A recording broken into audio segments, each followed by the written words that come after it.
Welcome to the Horror Hangout, a podcast where film fans watch the best and worst horror movies of all time and talk about them. My name is Ben Errington, and today I'm joined by regular co-host Mr. Andy Conduit Turner back again. How you doing, Ben?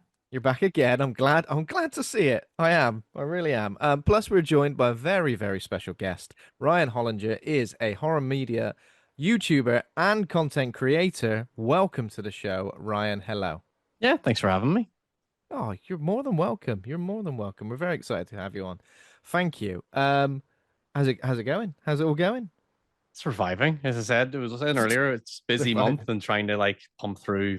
I think I have a lot of agreements I've made to get stuff out this month. So in terms of videos, so just working around the clock really. I was in editing a video like I think about just up till about 5 minutes before we started this. Oh, So you were. and I'll Well, probably try and finish it afterwards. we feel incredibly grateful that you set aside some time to talk to No us problem. about a film that you've seen for the first time as well, right? Yes, which That's makes it good more then. exciting for me. So I did give you some options, and did you choose a film that you hadn't seen before on purpose? Yeah. Like, I believe when we were chatting about it, you mentioned Green Room was one of the ones that I thought, oh, that haven't. Like, it's been a while since I've talked to anyone about that, and I was really eager on that. But when I mentioned Raw, I thought, well, it's something I've never seen, and I thought it'd be a good excuse to like experience something new, and why not? And then, Hmm. as I was saying, like as I started watching it, I was going, okay, this has to be a video. So now I'm working on a script as we're But you've workshopping already this. done the homework for that, so that's fine. You've seen the film now. Yeah, exactly. That's a good one. So I think I can't remember on the list. Did I send Possum over to you? Because that was the first video of yours that I'd seen on YouTube. It is a film that we haven't covered on this show either, so we would definitely Ooh. like to do that. Um, Oh yeah. yes, I was probably was I because I think it was one of those ones where I knew that if we did Possum, I would then have to go find all my research notes because it's one of those movies where I know they had like all this like Sigmund Freud research and stuff like that involved in it, Oh and wow, yeah, I would get into the nitty gritty of it again. I was worried I get too yeah. wanting, then I'll want to because it's also one of those ones where I know that when I finished making that video, I had more to say and I wish I had said it, and I think that it's like, oh no, I could end up coming out of this and then wanting to do another video and do a follow up or something, but. I I don't know. think. I'll be keen. If this goes well, I can always come back and we can Yeah, talk if you have a about it. lovely time, we'll get you in for Possum again, the Possum Redux. And you aren't afraid to get into the nitty gritty. I think that's what I appreciate about your videos, and something that I always you kind of always make me look at certain films in a way that maybe I've never thought of before. I think that's why after I've sort of consumed a bit of content, I was thinking, okay, if Ryan's made a video, we'll go and see what he's got to say because I do like it when you do get into the nitty gritty of it. So I am very eager to see what you have got to say about today's film as well. Yeah, sure. It's yeah, it's interesting. Like I always say it's like I just go and work on a whole stream of consciousness. I don't really think too. I don't think too like I. Everybody seems to think like everything's like really finely researched, but like there is research aspects to it. But most of it is just like my brain works a million miles an hour all the time, and I find it like if I need to write everything down that get as deep as I can possibly go. Otherwise, I cannot rest because it has to be one of these things where it's like every video, like once we finish talking about this, and subsequently, if I do make the video, it's like I will probably never want to talk about this movie ever again in my life because I Yeah, will I know what say you mean. everything I want to. It feels like one of those ones where it's like, I have to 100% it and then get it out of my system for good. And then just move on to the next thing. That's why, like, even like the most what maybe some people might call like the shallowest of films come out or something like that, and then I got really into it. It's just because my brain has to do that. It's just I'm Yeah. just But deep or shallow, there's so much that goes into the decisions behind a film, or sometimes the lack of decisions, that I think is really worth exploring sometimes. So oh I yeah. think I can see why Ben asked you to come and join us, Ryan. You sound like just the kind of company we like to keep over here that goes up on a deep dive, sometimes at a mad, oh, I've just thought of this tangent on a film we're discussing as well. I think we're in for a good time. Absolutely. So Ryan, how long have you been doing videos on YouTube? How did it begin? I technically had been doing it for just over 15 years. I tried it when I was in secondary school. Because I had started filmmaking, I think, when I was around 12 years old, and like when I started high school, and that was sort of what I wanted to get into, and I'd spent a long time doing that. And then when I started high school, I was sort of around when YouTube was sort of starting to emerge as well. And then I sort of saw all these like film critics and all that stuff pop up. And then I wanted to do that basically. I think like the earliest I remember was like seeing Jeremy Johns do it. If you happen to know him, I haven't seen his stuff in years, but Oh like back yeah, in the really early days of his stuff, and I was going, I want to do that. Sounds cool. Red Um, background guy. Is that the guy? Sorry. red background Oh, guy. red background. Yeah, yeah, yeah. Yeah, I There's know like what the you mean. awesome Yeah. tacular. He has all his catchphrases now. But I remember like wanting to do that. I did it. I did it for a bit, and then I got teased a bit in school. Then sort of went away from the whole YouTube thing until I was in university. And then when I went to university, I backtracked. Sorry to go into my life story, but I backtracked away from like filmmaking and went into like film academia. I discovered that and got really into like the nitty gritty of like why things are done, what's the intent of this film, what is it trying to do, and like I just got really into like arts and all that kind of stuff, and reading a lot of like academic stuff on film, and it kind of gave me a whole new life on it. And then that's sort of, so it was around 2013 is then when I kind of restarted the channel, started trying to apply like analysis to video games. That's kind of was because video games was what I was like, it's probably my biggest hobby is video games, but like movies I think was the one that I was felt more confident in terms of knowledge and stuff, I guess, if you want to say that. And I did that during my university on and off. Then as I was graduating, I saw the channel was kind of starting to pick up, and I thought, let's give this a go and see if we can make it full time. And then I distinctly remember, I think it was like I did a video on the Scooby-Doo made for direct-to-video Scooby-Doo films. And that video went viral, got like 1 million hits. And then subsequently I did like a bunch of videos after that, particularly notably in horror stuff. And they all went like viral. Like there's like a string of 5 videos that were just getting 1 million hits. And then something clicked. And then suddenly the channel was just, it went into a rhythm. And then I just pursued horror full time because I think before that, I kind of wanted to like model myself after like Evan Pushchek, who was like the nerd writer. And it was like trying to do like video essays on all sorts of like films and like be really hyper academic and well researched. And then I realized, actually, no, I find more joy in horror. I think it's way more fun. I think I'm really into like lore and all that kind of stuff. And then that's sort of the rest is history. And I've thankfully been able to keep it going ever since. And the day will come, I'm sure, when it stops, but we'll find out. Long away may that day be. I mean, there's no time to do the maths, Ben, but hearing Ryan's story being at high school about 15 years ago sounds about right. Must be roughly the same age as us. We're no older than that, I'd imagine. Yeah, 31. Yeah, I don't do the maths. Come on. A little bit younger. That's all right. That's all right. Our YouTube channel will take off one day, Andy. You never know. We'll take some advice from. I like to think of ourselves as a secret cult thing. It's quite a hipster thing to watch us. You have to really be in the know. Yeah. Well, it's interesting because I really tried to do a podcast, but I actually find it way more intimidating and way more difficult to do a podcast than to do a YouTube video, because at least I can stop and edit everything. Whereas, because I'm not a natural speaker, like I have like really bad social anxiety, and I will just like do oohs and ahs, and like again, I just think I say things before I think about them, which is never a really good way to be. So like, no, I don't envy what you guys are doing in terms of podcasting and stuff like that. Like, if anything, I'm here to learn from what you guys kind of do, because I've been on a few podcasts, and it is interesting, like just watching the system and how everything goes, and still don't think I could do it. So there we go. Take advice from each other, right? I think you'll put us to shame, Ryan. I think you're being too hard on yourself, but we'll see how we do. But I have no doubts going to be wicked. Yeah. So I guess one thing that we've been doing recently with guests to try and allow our audience to understand guests as horror fans is asking them about their Mount Rushmore of horror. So 4 iconic characters, directors. We've had monsters. We've had items. We've had items on it as well. Yeah. Oh, okay. So I wrote when it could be my dyslexia and I misread it. I wrote 4 films, but I can extrapolate from that, and we can like get the answer from that. Well, apologies if I didn't. No, it's fine, because it's like the amount of times I've like, it's because I'm notoriously bad for misreading things, and or thinking I read the thing and not actually finish reading the thing, or worse, which is that like I feel like I should be prepared for inevitably questions like, what's your favorite horror movie, and then I never have an answer because it changes every day.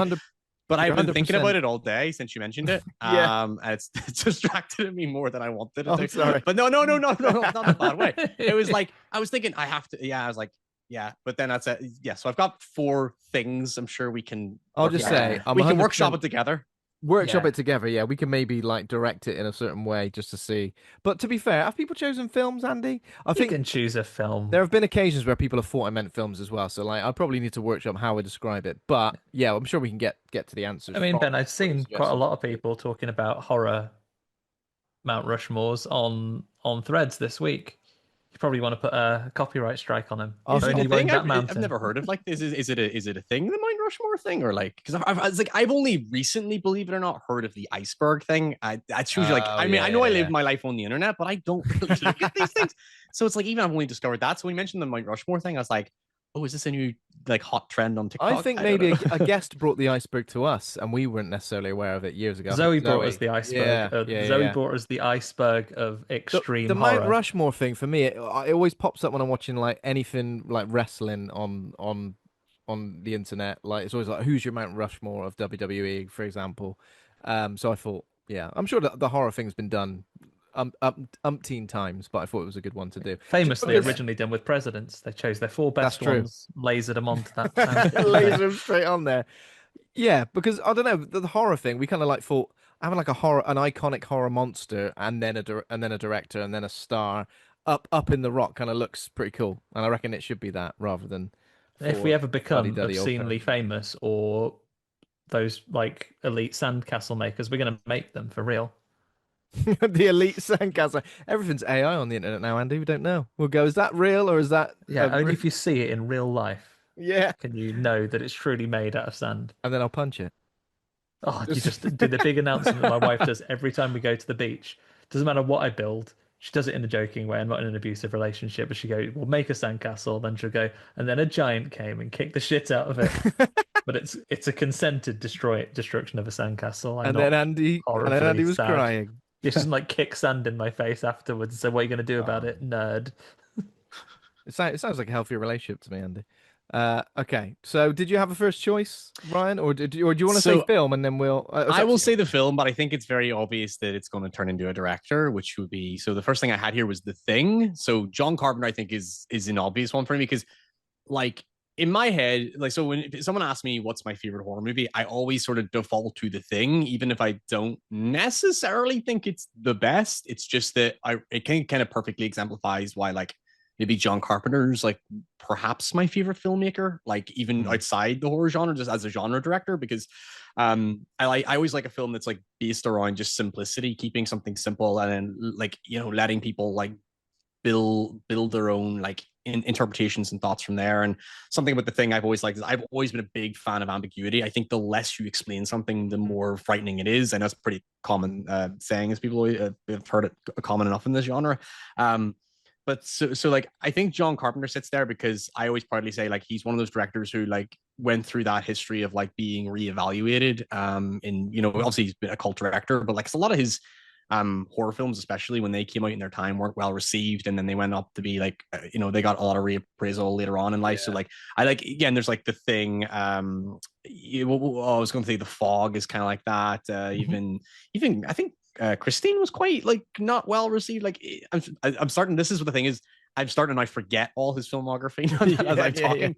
But I think he would be. I said I did start with The Thing, but I worked that back to John Carpenter. I think that's just an easy Yeah. face to it all because I could talk about any of his films, and I mean I still haven't got through all of his in terms of the ones I've covered. Because there's some I'll admit I have not seen that people would be ashamed of me for not having seen, especially if you're like really into your cult horror. I've not seen Prince of Darkness yet. Content is infinite. You'll get to it, Ryan. And what you could do to really exemplify your choice where he's come from, The Thing, this is actually engineering to the other three heads rather than this one. But as you finish off your Mount Rush horror, you could put some air pipes that come to the mouths and noses of the others. And in the cold weather, it will look like you can see the breath of the other three, but not the John Carpenter one, meaning people Ooh. can then speculate as to whether he is in fact the thing at He's the the bloody end. thing. John Carpenter is fast becoming probably the most popular choice. I chose John Carpenter on my Mount Rush horror, and I think a few people in the last few weeks have Yeah. put He's a Big big, John up and there. So rightly so, right? Like yeah. so many iconic films behind him. Did I hear you say you In, haven't seen Prince of Darkness, Ryan? Did you I say? haven't. No, I know I people say that it's kind of unofficially part of a trilogy with like In the Mouth of yeah. Madness and what's the one I'm missing? The other one. In the Mouth of Madness, It, and it's there's another Lovecraftian one that's probably just slipped my mind. Again, this is why I'm really bad for like if this is why yeah, I I know can't what do you like mean. pub Me too. quizzes on movies because then Well, the minute a question comes up, it's my the brain thing, just isn't goes it? blank. I think it's the thing, which is like Oh, the. is it okay? There I you think go. so. Yeah. Because As yeah, but he kind of I guess it's like it is kind of it will become you said the most popular choice. It will also necessarily it'll eventually become the most cliche choice surely because he's got that like legacy. Is like he's kind of pop icon almost. It's kind of like the whole when you mm, think of famous cult artist in like the general art scene, you would think of like Andy Warhol kind of thing where it's like Mhm. maybe not necessarily the best. Maybe they've got their flaws, but like there is sort of like a purity to them that mm. can't like doesn't go unnoticed. Well, he's a nice. We all have our ghosts of Mars. He seems like a. I, Oh I yeah. do Oh my kind of like god. I do kind of like it. It's one of those ones where I work backward. I think that was the first John Carpenter film I had actually seen. There's a lot of his stuff that I would say are like amazing films. I never saw till much later. Like I saw Ghosts of Mars, and then it was a very long time later that I see Escape from New York and go, oh yeah, okay, so Yeah. that's clearly the same director before I'd even really knew it because it's like Mm. all that stuff kind of all connects. I think I'd even seen The Ward. I think before I'd saw the Oh thing. god, yeah. And that was his last one where he went, all right, fuck it, I'm out. Because I'm out. Well, the thing is, he seems like such a lovely man. I mean, he likes video games as well, doesn't he? And he just likes chilling, and he doesn't go to too many like events or anything like that. He's like, well, I've done my time. I'm just relaxing now, Yeah. just enjoying life. Bearing Uh, in mind you're a big gamer as well, Ryan. I saw the rumors flying around about John Carpenter having interest in doing a Dead Space movie. Feelings on that? If he's, I would be like, okay, so like, I guess I wouldn't be against it. Like, I think it's one of those ones where, like, because Dead Space is as a is okay. So I guess it's like when it comes to like a horror adaptation, like a game, I always say like when the game kind of already tells its story neatly enough, I don't see bringing it to life, making it any like it's like those talk about, oh, let's make another Resident Evil movie, and it's like, yeah, but the game already has all that style and stuff to it. It's like I just don't see I don't have necessarily the vast interest. I'm actually, you know what, I'm gonna backtrack just to explain this. So I a few people find this quite controversial. I kind of liked the Until Dawn movie, and because it had very little to do with the game adaptation, but it instead adapted the essence of it to do something with the concept of like repeating something to get something right. And it's like, yeah, I don't think it's a great movie, but like I like the idea that if you're going to adapt it, at least do something vastly different with it. Because I'm not very into the whole it has to be purely exactly like. So like yeah. if he comes back and does a Dead Space movie, that'd be cool. But I'm also like I'm so familiar with Dead Space, I don't think bringing it into live action form does anything for me personally. If again, I wouldn't be against seeing it. I Yeah. just don't know if I'd be that's not like a knock at him directing it or anyone directing it. It's kind of like, as I know, like Zach Zach Cregler or something like that, after he does Weapons, his next one's Yes. Resident Evil, and I'm like, cool. I'm curious to see what you do with it, but I also don't really like. I'm not enthusiastic enough because I Yeah. know there was like the Morton, the mortuary assistant was announced to be a movie adaptation. I'm Yeah. like, okay, I'm curious to see what you do something like that because it is much less directly story focused and much more like it's Less So cinematic, I guess, conceptually isn't it? Yeah. focused, right, on the yeah, sort of universe or games the are a weird world. one. Like I'm all like I have nothing against like remakes and adaptations and stuff. I guess it's like when something has such a vivid focused. It's like The Last of Us being made into a TV series. Like I've already like Yeah. I've already seen it. I don't seeing against me making it. I just don't feel any attachment to having to see it again. Even if you make changes to it, that sometimes they make changes like cool. That's good to see you trying to do something different with it. I have my own problems with that series, but that's everything. Zach Cregger said some quite conflicting things so far. He sort of said, "I'm going to do a film that's nothing to do with the games, and see how you lot like that." And then Yeah. and then there was a bit of a backlash, and he's gone, "Oh no, I love the games, and it's definitely going to sort of have the essence of the games to it." Mm-hmm. So who knows? Who knows I've what he's gonna do? I it's an interesting one because I know like every time they have got like a filmmaker who has had a vested interest in the game that they're adapting, it never ends up going well. And I wonder if No. part of that's maybe Well, just studio I don't believe interference the or last something. guy. Is it Johannes Roberts? I don't believe him, unfortunately. Mm. After I watched all of his interviews and then I watched the film, I went, he's only seen Resident Evil 2 and the remake version. That's the only one he's seen because there's so much in Welcome to Raccoon City that was ripped directly from Resident Evil 2, the remake. It's like And a I'm very like, like Easter eggy referential kind yeah, of thing. yeah, Like yeah. here's the So components.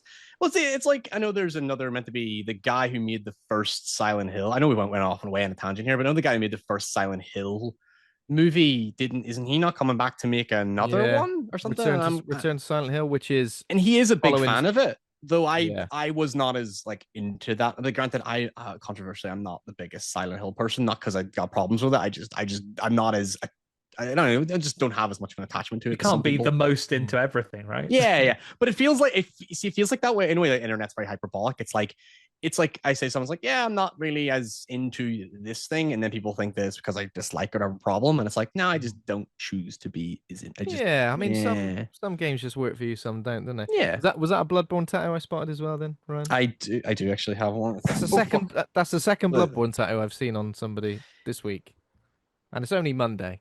It was like 2 days ago. I saw someone with that.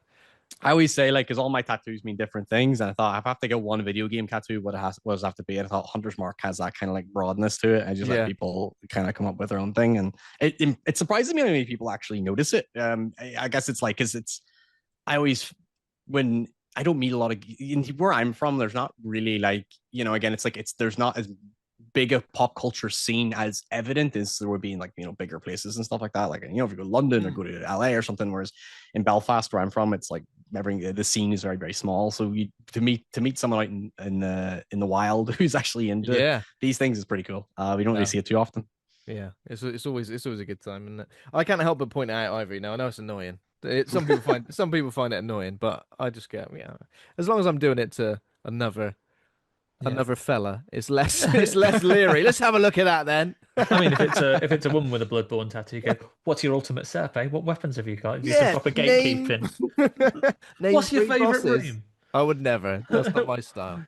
What buttons do you press to do the best combo? Oh God. So who would be number 2 for you on the Mount Rushmore? Right. So I was gonna make it. So I have, in terms, it's again, they're all films. I have Ju-on the Grudge, but I'm wondering this. I know that the Mount Rushmore is a visual thing, but can you add a sound to it? Because now I'm thinking the Death Rattle just to be unorthodox, but like, absolutely. There are no rules around here, mate. You check it out.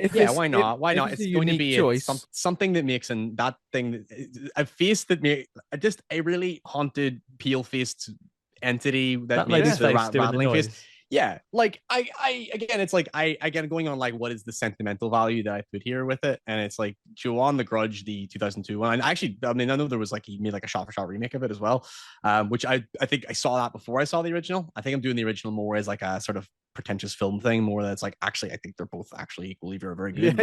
But I always liked it because it's like, to me, it's like if you ask me what do I think is like the scariest thing to me, like what do I find the scariest thing in film, it's like that's I think embodies it the best, because it's like I like a good gore film and stuff like that, like The Thing. But I think with like Ju-on, it's like I like that sort of something you cannot escape, something that just doesn't go away, something that and it's something that's like kind of grounded in such a simple, like again, it's like just a pale-faced child or something. There's something kind of inherently creepy about not there. I think funny we were talking about Zach Kreger, because I will not say very much. I know a lot more about weapons than I should, because the script's out there and a lot of people I know have actually read it, and so I know a lot more about that movie than I ought to at this point. Just I mean, just that's the unfortunate thing when you're like, I bet. When you're like I said, like a movie comes out or a movie is about to come out, I'll always have like a fan or something like that there who will like DM me a spoiler, and I'll have like, and again, I will like breeze through like DMs. I don't really like respond. I only respond now and again to like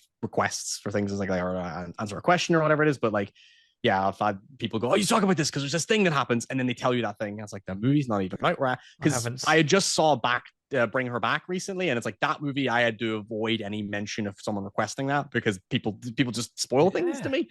But anyway, I was saying about weapons, it was like not that I've seen it, not that I know too much about what happens, but like again, it's like I was thinking about, because Ju-on the Grudge kind of has that same thing that I'm really keen about weapons, which is like the idea of like one situation from multiple perspectives and how like one thing affects everyone, and I kind of like that whole like I like that kind of like mystery. I like horror that sustains mystery and like but puts it, where it's like not about necessarily solving the mystery, but just how people cope with that mystery and cope with that thing that's happened. And it's cool when you like let's see it once and then let's see it from someone else's eyes. And I love a film that does that. I was speaking to someone about a film called, I think it's called Hole or something. I saw it many years ago. It was a British film about like a With bunch of people. Keira Knightley.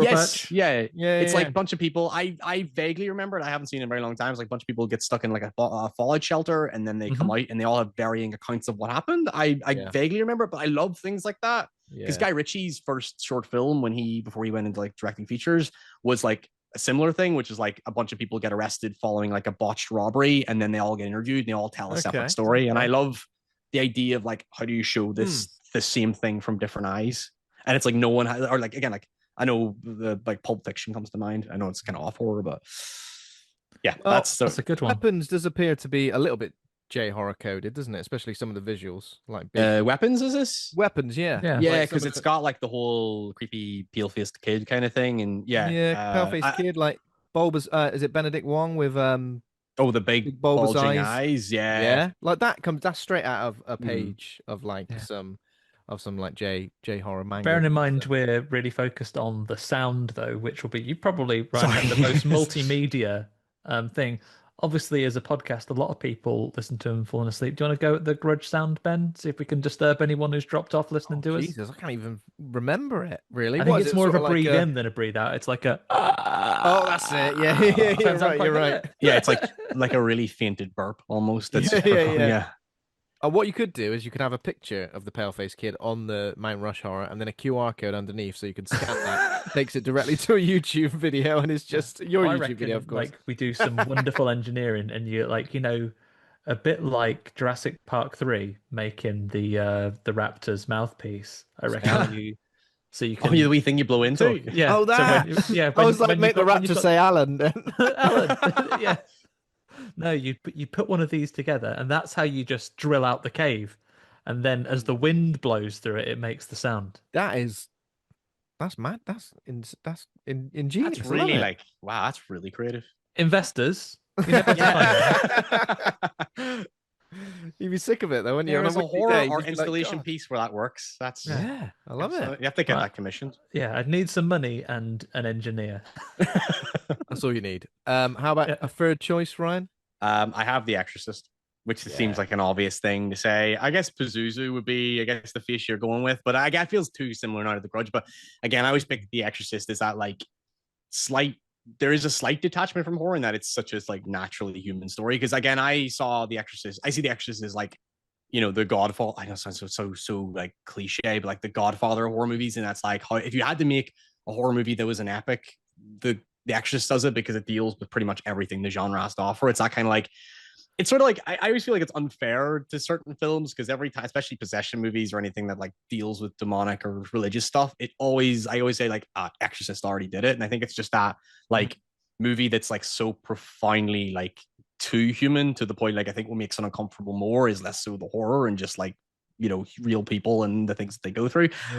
But I did say Pazuzu, but like in my own head, I know some people say Regan, but I guess it's like I'm really attached to is it Father Karras in it? So like Jason Miller's character, because it's like I guess going on like a personal level, there's just something about that performance. If you're asking me like the all-time best horror performance, I always go to that one because it's like it's subdued, it's nuanced. It's just there's something like just too real and scarily human about it, and it's just like this guy it's interesting when you see movies like dealing with like a crisis of faith, but this man is just like dealing with like a real existential crisis. And I like as someone who goes through an existential crisis on an almost daily basis, there's something sort of like really profoundly just like some part of it I can't really explain. I think it's just a visceral feeling. There's just something about his performance that like gets to me emotionally. It's like it's just like I feel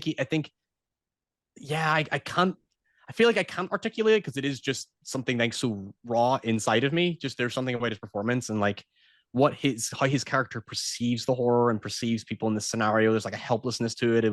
His relationship with his own mother and like it's like and just dealing with certain grief and dealing with like taking on so much burden upon himself. It's just it's not to get too serious, but like it's such a like, yeah, like personally, it just feels real. Like it's like, Particularly relatable in our world, right? Like in what other yeah. world? This exorcist goes to work and has someone slagging off his mum. It's exactly like a job that involves the internet. How do you feel when Father Karras pops up in Exorcist 3? I've not seen it. Oh, have you not? No, I've not seen a single other Exorcist film other than that one. Well, I I, not by intention, just never I got just around never to it. have, yeah. Everybody said Exorcist 3 is really worth a watch. I've seen the famous clip with the scissors, I Yeah, think. But yeah. it's yeah, it's one of those ones I infamously apparently have not seen. I'm assuming you did know that Father Karras pops back up then. I did know, yeah. I'm Yeah. aware of I did. bits of it. I don't really know the plot. I think isn't the Gemini killer more prevalent in it? I vaguely Yeah, know way about more. it. Like it's kind of like a police procedural who done it. Oh, okay. Yeah, I'm gonna try and bump it It's up top of great. my And the book watch list. and the book Legion is fantastic as well. Like Just if like you those spoiler DMs, Ben. I'm just like those spoiler DMs going, you seen your best mate, I've Father Karras, he's in it as well. I've heard some people even say the second one's not bad if you go into it with like understanding that it is completely its own thing and absolutely Yeah. not conventionally, like it's not what you would call an Exorcist film, but like here you go into it with this sort of surrealist thing. Again, I'm not seeing it either, but I hear it's like it's ambitiously strange and different. I don't know. Yeah, Um, heretic, isn't it? Yeah. yeah, Um and I've not seen the other. There's like isn't there a prequel, and then there was one that was made yeah. by Joseph Prequel. Gordon-Green or something Believer recently. recently. I won't be so Yeah. kind about that one. Oh, was Yeah. it bad? Yeah, I was when I saw the team that was involved because those guys made the Halloween movies, and I was going, I have, I have a lot of opinions on those Halloween reboots that like, it's just. So when I saw that they're making an Exorcist movie, I thought they'll either nail it or they'll absolutely botch it Yeah. by doing something that's completely out of the blue. So here it's quite much the latter. Yeah. Unfortunately, it is. What are we getting next? Mike Flanagan. Mike Flanagan's having a run at The Exorcist He's next. he's having a run. I think he's having a run at that. He's having a run at Carrie. Anything else? He's just I know he's got a film. He's got like Life of Chuck or something coming out, doesn't he? He's like an actual, I guess, that's non-horror coming thing out, coming out. yeah. Like I'm not as familiar with his stuff because I've not, again, kind of this is more like a really petty reason.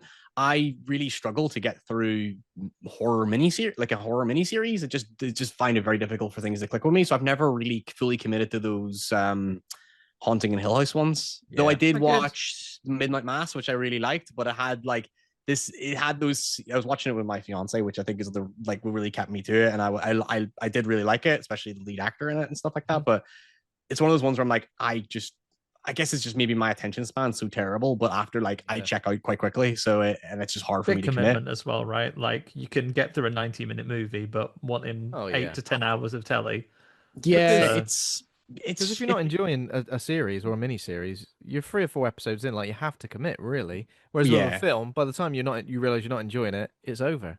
So but I always say it's a weird one because I say like when the people say, oh, this movie, for example, is like a slow burn, and I'm like, there's like in my head there's 2 types of slow burn, which is like, and I can't really define them. It's just one of them is that I'm going to be with this thing until the end, and there's other where it's like, nah, I'm just not with you at all, but it's just it gets just an instinctive thing. It's like if someone goes to me, hey, do you want to watch a movie tonight? And I'm like, sure, and then they go, let's watch this, and it's like I have to be in a very particular mood, even though I love like horror movies. It's like I have to be in the mood to watch the thing. It just or doesn't work. There was There was a Sorry. headline. Sorry, Ryan. There was a headline on the Hard Times recently, which was "Slow burn indie horror has actually just been paused for 40 minutes," which made me laugh. It made me think Skinamarink, But I don't know if you've done a video on Skinamarink. I have, yes. It's one of those ones where I'm like, I never like to go into a movie and absolutely reel it if I don't like it, unless it's like, it's a bit of fun, but I always try to find the merit and everything. It's one of those movies I respect, but like I'm never going to recommend it to anyone because I think it's too intense, like in terms of like just like it's too experimental and like 95 out of 100 people would say, "What the hell is this?" Yeah, it's like it's the irony of like, even though I'm like I focus on horror content, I'm the worst person to ask for a horror film recommendation for like conventional things. That doesn't make it sound so pompous, but it's like it's like I have a friend who goes, "Oh, would you recommend this?" And it's like something I think is like amazing, and then they go to see it, oh, that was crap, and it's like, but you didn't get the this, and this, and they're like, "Oh Yeah. yeah, no, you're doing that shit again." Oh man. It's again, it's like the thing. It's like I say, all things like one of the greatest horror movies of all time. Then I know people who are again not really, they're not like cinephiles or whatever. I wouldn't even really call myself a cinephile per se, but like they'll see it and they'll go, it was all right. And I'm like, yeah, it's kind of how it is. Yeah, that's frustrated. You kind of always have to feel like you have to protect yourself by qualifying these things. They can't come back at you later.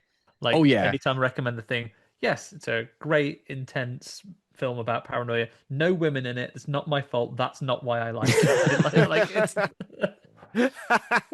Well, the robot that plays chess is. And then he immediately uses a gender-based slur at her. Come on. Does he? Oh, and then he pours his drink all over as well.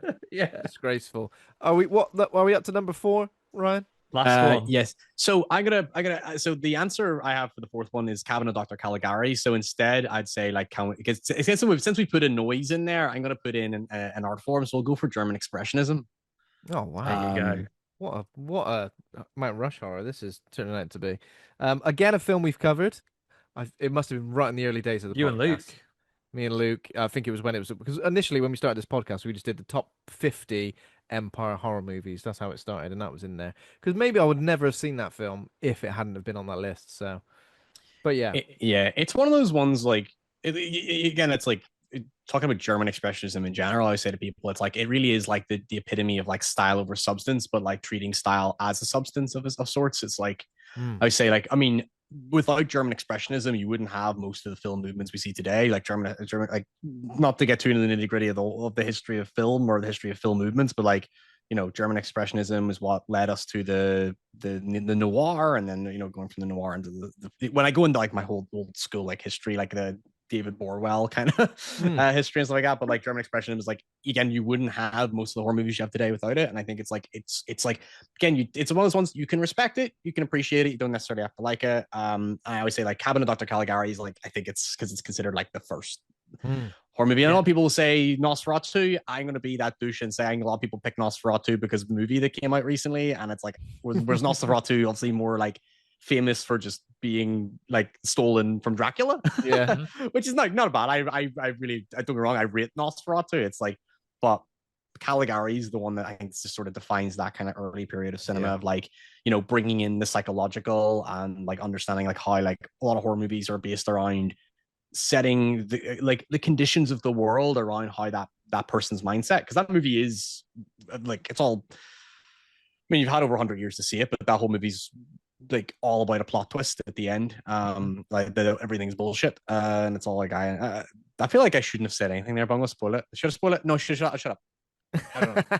It's an old movie. You can spoil it. Yeah, it's like it's like, okay, so like it's like the whole movie's all like the guy is in an insane asylum the entire time, and his whole story is all fabricated, and it's all based on people that are in the asylum, and it's like fascinating that it's like, again, it's like when with horror being so famously plot twist driven as well, and like a twists and turns, it's like, it's just Caligari has that kind of like just cultural legacy that I think can't go unnoticed. It feels like, again, I keep saying pretentious more to try and like almost excuse me going artsy fartsy with this, but like, you lampshade it away, Ryan, you're fine. Yeah, but it's like, I always say like, so like German expressionism has that like important, I reference it a lot, maybe more often than I should, but it's in every horror movie in existence just because it's so embedded in that style. It's a bit like, you know, if you go into like chiaroscuro, the art form, it's like about painting with light and stuff like that. So getting into my like real like proper art, that's why I like that, just from a personal level, just as that's why it's got to go on your Mount Rush horror. And I mean, thank you for an excellent engineering feat. Me and the future team will have a great time building this one. Okay, lads, now you've got to put German expressions up on the final rock, and they go, oh, for fuck's sake. I mean, we can all thank like German expressionism for a lot. Would any of us here know the word somnambulist if not for that film? It came. So I was in a pub quiz, and someone asked us, "What do you call a sleepwalker?" Or what's the definition? You know, and I was like, "Somnambulist," and they were somnambulist, and they were like, and my whole team was like, "How you got that way too fast? That seems way too specific." So, you know, it's like, count Dr. Caligari, and then it's like, oh yeah, he's right. So this is a team of learned doctors. Come on. Okay, right. There we go. That was fun. So, a little bit of horror news. I'll cover just a few stories before we move on to the main event. All the horror news I've got this week is all slasher based. So, first of all, we've got a look at Jason Voorhees in something called Sweet Revenge, which seems to be a short form vignette which will serve as the centerpiece of the franchise's bold 45th anniversary campaign. And alongside that, a Friday the 13th film and video game have been announced as being in development. Has everybody seen the new mask? Well, I say that, but it is a mask, but you know what I mean, like the reveal of what the mask potentially looks like. Don't think this is linked to Crystal Lake, the prequel series, or is it? I don't know. Have I got that wrong, Andy? That's the first I even heard there was a prequel series coming out. I actually don't know Yeah. very much about what's going on. Except last thing I ever heard about Friday the 13th was that it was like there was like legal disputes over who owns it. That's all I really knew about it. Yeah. Hence the long delay. I'm gonna look at that mask. Well, Yeah. I'm looking at it live. You're looking at it live. So a sequel movie and a sequel game are on top of the list of what's happening next. It's where most of their energy is going right now, and they're both in the works and they're both coming. That's it. That's all we've got. Oh, And it just looks like a mask. It just, I mean, I don't know what I unfortunately, was expecting. it just looks like a mask. Like it looks kind of like they've super simplified it, and not tried to make it look, I don't know, gritty or anything like that, or like it's been worn in. I don't know. The back not backlash, but the reaction to it online is that people are thinking it looks a bit rubbish. But I mean, I don't know what they were expecting. I mean, it's ultimately down to the person who wears it and what they do, exactly. How they get to murder people. Because I mean, it's a kill count movie, isn't it? Really, Yeah, that's pretty much all it is, isn't it? But yeah, be interested to see what they do with the game. Obviously, we had the announcement of Hellraiser Revival last week, which is a single player game, which is very exciting because Thank on God. the podcast last week we did kind of say the 4v1 kind of online games of those asymmetrical ones. Yeah, I really like the Dead by Daylight thing, but it gets really old very quickly. Like I have there was like an Evil Dead one that I remember like kind of liking, but then there's also I'm not a multiplayer person. I'm too much of a loner. I like to do everything on my own. Same here. But when I saw the Hellraiser thing announced, I thought, oh no, another multiplayer with Hellraiser, because I could totally see how that works as like an easy. And then when I found out it was a single player, I thought, oh brilliant, let's go for it. Yeah, exactly. That was it's my like reaction, a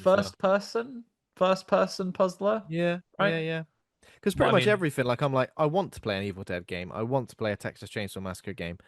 I just don't really want to play online, like doing the same thing. Essentially, what I hate doing is, I can get to a skill level where I can beat the challenges a game has set me.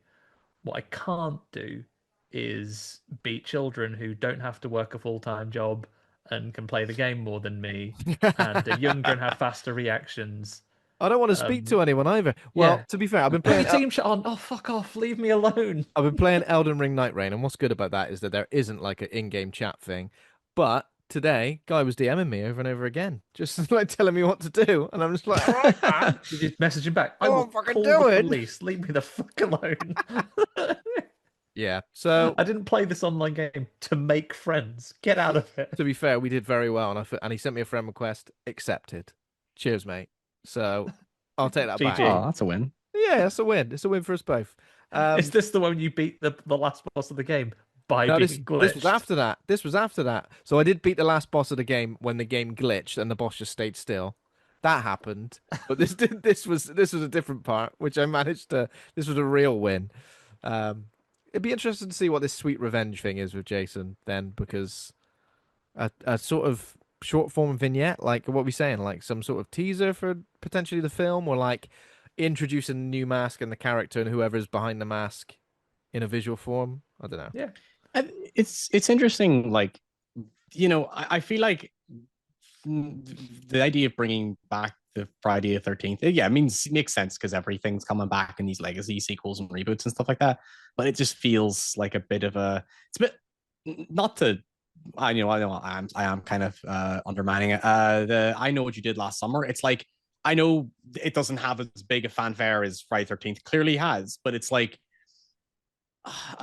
you're only bringing it back for that fan service, and if that fan service isn't there in terms of box office, I don't see where that goes. Because like for example, I know not a lot of people. There's a lot of people who didn't like it, but the name just slipped my mind. What was that Canadian one? In a Violent Nature, because they're shooting a new one in September, and it's like It's like that's kind of Friday the 13th. Yeah, It's very basically much. that. He's It's kind like, of a Jason, isn't he? yeah, and I'm like, so that's sort of like why it's like, again, I'm not as into like pop culture attachment. Like I don't like, I like a nostalgia thing, but I'm not like, I'm like, I don't, even if I've seen all the Friday 13th, I'm just like, I have no just personal excitement for another one because I just, it's again, it's like, it was always framed as like a rip off, not to get on the bad side of Friday 13th fans, but it was like literally even the creator of it said it was like Yeah. it was just to try and bank off the success of Halloween, and then Yeah, it's what just spawned make it went on to its own beast and spawned all these other I slashers, mean, and I'm you just could. like, it's like, I don't know, it's like, so it's like when you see that hockey mask and you kind of go, yeah, that's kind of a, there's like, unless they're going to do something lore based with it and I do mean, something hear me really out here. fascinating, like completely. Remake Jason as a working class hero here. So Jason ultimately is drowned as a Wheaton because because of negligence at Yeah. a place of work. Corporate CEOs should be in charge of that. Oh, that's definitely got a, Make yeah, Jason come back and be not so much stalking the campground, working on those low-level entry-level workers working a summer job. Have him stalking the corporate halls when they're away at at a company retreat, thinking of all that's the money kind of they've made from the geniuses, Crystal yeah. Lake franchise, and have him I like it. absolutely slashing them to mince. Sounds good. What a time! I think with these legacy sequels, like it is, I'm always hoping they'll do something new. All the throwbacks and, you know, the nostalgia, I get it, but like it doesn't really serve a purpose. Like even I know what you did last summer, which was they throw a particular line from the original into this new one, and I'm a bit like, I get it, and yeah, whatever. But at the same time, I'm like, it's kind of unnecessary. At least But you're safe with that with Jason. What's he going to be saying? you can be saying anything, yeah. You can be That's saying, it. They'll pull like a whole Tommy Jarvis thing thing and start bringing back other oh yeah, characters and do Yeah. like, again, it's like, well, I mean, yeah, there's, minor characters. it's From that definitely time he going to fought be, Carrie. was this, From that time he fights not Carrie, legally distinct from Carrie in number oh, the 7. the telekin, see, Oh yeah. I only have like that kind of like, oh, I remember this thing happened and that's about it, but like I can see it's like, oh yeah, I can see how this is like very pander heavy, like a movie where it's like, oh, it's going to end with him eventually ending up in New York or something again, or yeah, it's going to like do that kind of thing, and it's like, not that that's bad. I'm sure it's, again, it's like if they're going to do it, they might as well just embrace like pure like, oh yeah, this is all about ticking those nostalgia boxes, which yeah, it's going to be. Because I mean, what did you think of like that original remake that came out like 2000, like about 15 years ago? There was that one with, Only seen it the Oh yeah, of once, course. but I remember quite enjoying the one time I watched it. I watched it for the first time fairly recently. No, not first time. Sorry, I watched it when it first came out, but I was like, did not remember it at all. I just remember it was like, oh, they made him run in it, and that was like, people didn't like Yeah, that about it. and it's But I watched it kind of fairly one recent. to three, right? It's Yeah. mashed together several Yeah, of the it's Together as first like, one, ones. yeah. yeah, I watched it fairly recently and was really shocked at like how like kind of like it like tries it's basically like, I think it's just after you said it's like, it feels like it's like mashed two movies together, because when you get almost like halfway into it, that's really just like the first setup. There's like an entirely, that's a first setup to another setup, and I was like, oh, what the fuck, this is like two movies like stitched together, and it confused me really bad, and I was like really surprised actually how much I enjoyed it, but I was really did not realize it was like, oh, this isn't just like a basic intro and then get to the kills. It's like there's a whole like half movie about one series of kills, and then a whole other half movie about an entirely different thing. And I know that they kind of link in the end, but it was just, Directed by the same guy who directed the Texas Chainsaw Massacre remake as well. oh yeah, which was Which I've which I also, quite liked as well. yeah, Yeah, I quite like that one. positive things to say about that. Yeah. And of course, the long standing legacy of these horror icons. It gives us the best time. I genuinely use this every time we're in a corporate setting. We go into a brainstorming session. People are like, right, we're going to do some ideation here, guys. Going to think about how we're going to deal with this corporate problem. And I will lean forward at any opportunity and say, Freddy died by fire, Jason by water. How do we use that? Every time. Kelly Rowland herself. Kelly Rowland herself. It's just like a Pokemon battle, pretty much, isn't it? Yeah, all elements. Another reboot piece of news: Silent Night, Deadly Night. We've got a teaser now with Rohan Campbell, obviously Rohan Campbell of the Halloween reboot movies, the legacy sequels as well. It's only like a little suiting up teaser of him putting on the costume. I think it is a slightly different setup though to the original. I think I heard that like maybe he witnesses his parents' grisly murder on Christmas Eve at the hands of Santa. The original was just Probably take the sexual assault out. That's probably all right. Fair enough. was it sexual assault? The They original? get murdered as well.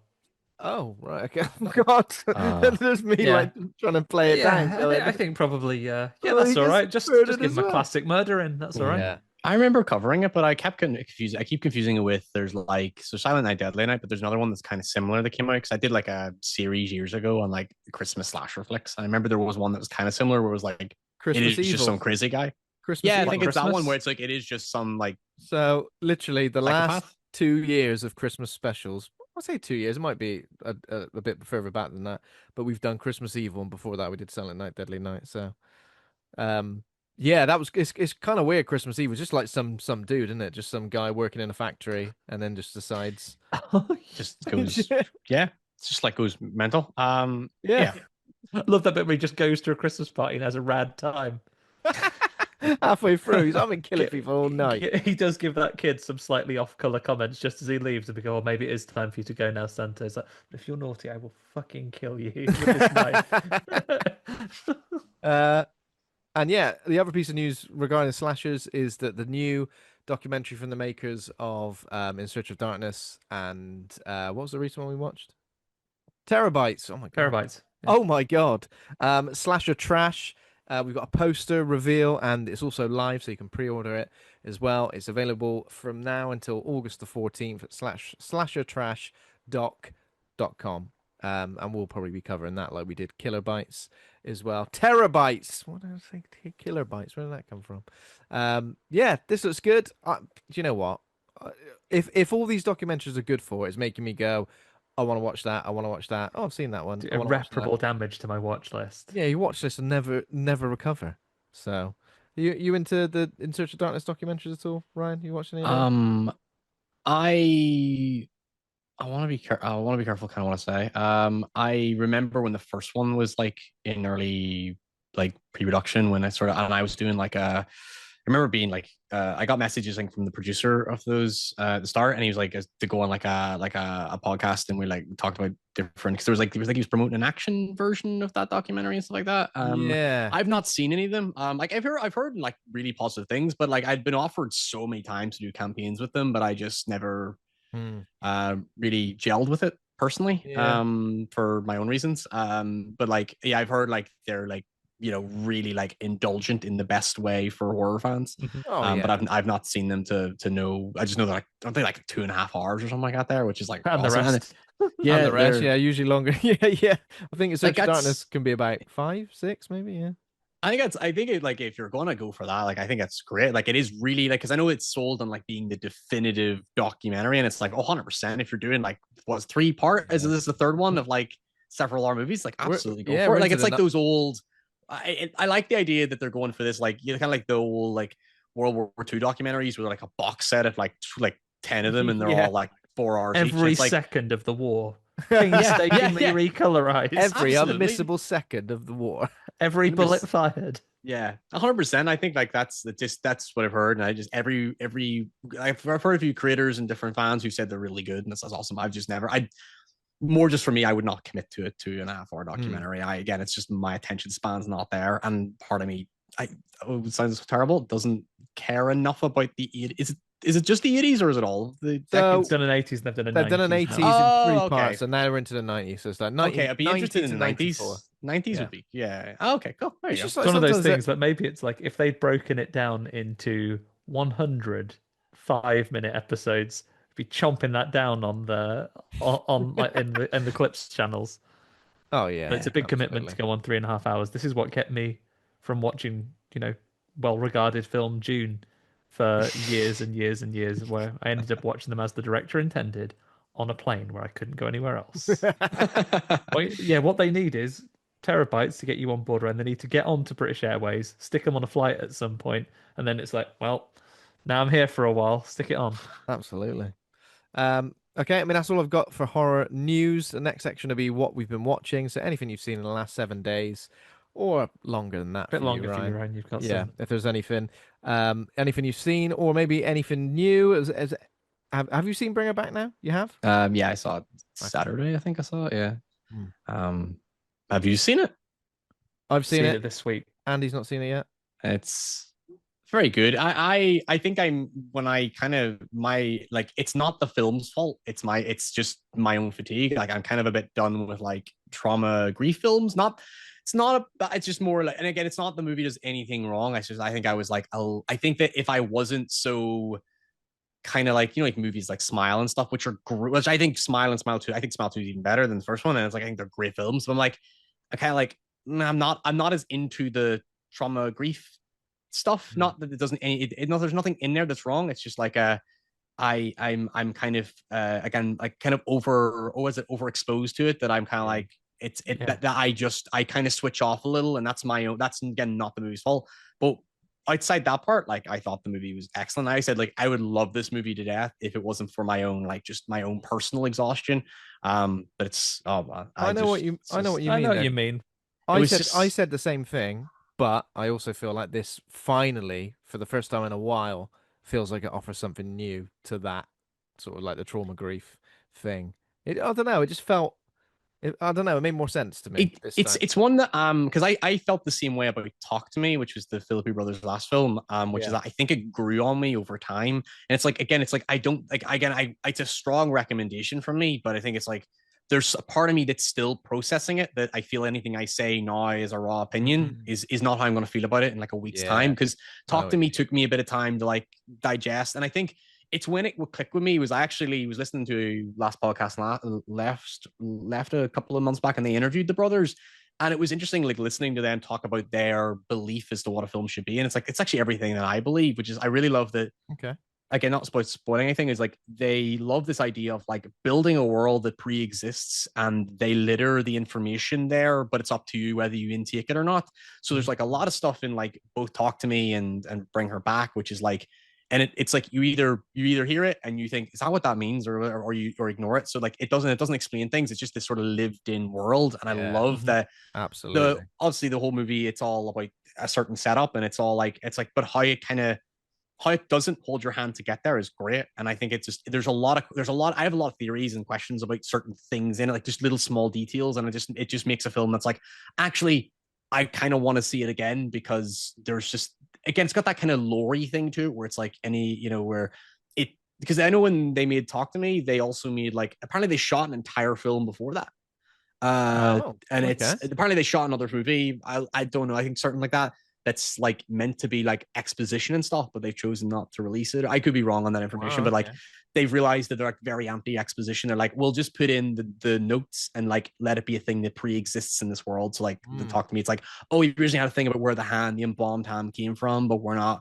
But like realize, actually, you know what? It's best we don't explain that, and we Yeah. like we Yeah, just no, I kind of agree with get it that, as a definitely. cultural thing. And I think Bring Her Back does the same thing, where it's all like, this is just something that exists. And yeah, it's excellent. Mm. Cool. I can't wait to see it. Next up on my list, it feels like it's come at a time, thanks to the delay we got to getting it over here, it's come at a time when there are loads of films at the cinema to try and Yeah. catch at the same time. Yeah, because we're getting that kind of period of like, that's just coming out, and the week after that's Weapons, and I think the week after that's Together. So we Yeah. get like Yeah. 3 weeks of like, I mean, Lots I'm of new very releases, careful yeah. about how I hype myself, but I am very excited. I was excited for all three of them, so I'm like, Yeah, excited for all three of those, plus non-horror stuff Yeah.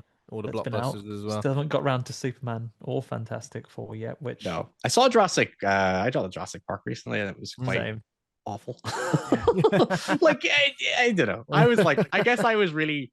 I was talking about like pandering nostalgia, and I was like, I really wanted more nostalgia watching it. I was really, Yeah, I I was a wanted more bit sad. nostalgia. I wanted lovely. My cynicism has continued to grow week on week, a bit like you liking things more over time, Ryan. I've got more and more angry about it. I'm like, you've changed the dinosaurs, lovely royalty-free dinosaurs, into monsters so you can sell more action figures. Funny Haven't you? that, because I hadn't seen. I don't. I sorry to go. I go keep going off on tangent. I haven't even talked about the main film yet, but we're talking about. But It's the like, name of the game around here, I Ryan. You're fine. saw Yeah. I saw Jurassic World, then I didn't see any of the two sequels, so I went into this one having like the vaguest idea of what happened in the other two movies. I also knew that dinosaurs now exist in like the mainland with people and stuff like that. Yeah.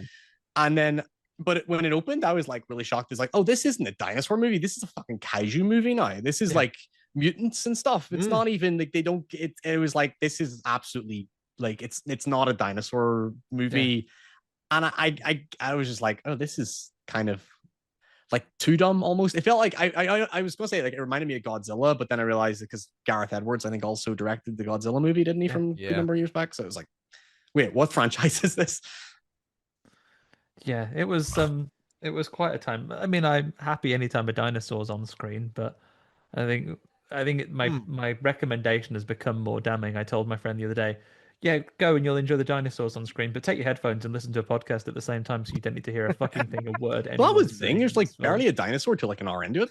Yeah, I know. What the fuck's going on? And then they Yeah. introduce a whole set of sub characters. See, like, okay, I don't want to spoil anything, but like when it introduces the family, I thought that was like, oh, they're going to kill this family Yeah. to set up this sea monster, and it turns out they're a whole other set of characters. Yeah. Until And I they're realized not, this and they movie just has like, don't say anything else.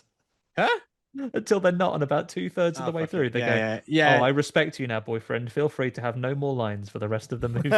yeah. The movie has like 10 characters, and then I was like, wait, what? Like, oh, and yeah, and then like all the, I don't know, I don't want to say much, but like all the human kills happen like almost in all one sequence, and then Mhm. nothing. I don't know.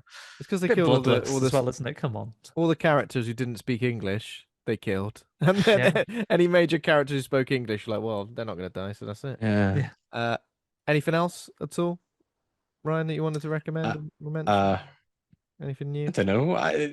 I know 28 years later is coming out on digital or something like written soon, and I want to see it again. Though I have to be Yeah, careful what I say because I worked with Sony on a video for did. that. So anything I You say sounds like I'm promoting it, even though I really want to see it again you personally. interviewed Danny Boyle and Alex Garland, yeah, Alex Garland as and well, didn't you? the cast as well. But Oh wow. yeah, that was the most stressful 8 minutes of my life. Yeah. It was just like I've done a couple of press junkets, but like this is the second one I've ever done in person. The first one was with Jason Blum and Lee Winnell for The Invisible Man back Okay. in like this was like I think 2-3 weeks before the pandemic happened. And then, Yeah. like I said, Sony or no, who was it? Universal flew me out to London and stuff to do interviews, and I got like a 20-minute interview with them. I'd never done this ever in my life, and that was great. It was 20 minutes. And then for this one, it was meant to be a 20-minute interview and it was like cut down to like 8 minutes. And Yeah. when I went into that room, what happens if you ever done a press junket? It's like that clock starts and you don't go over it.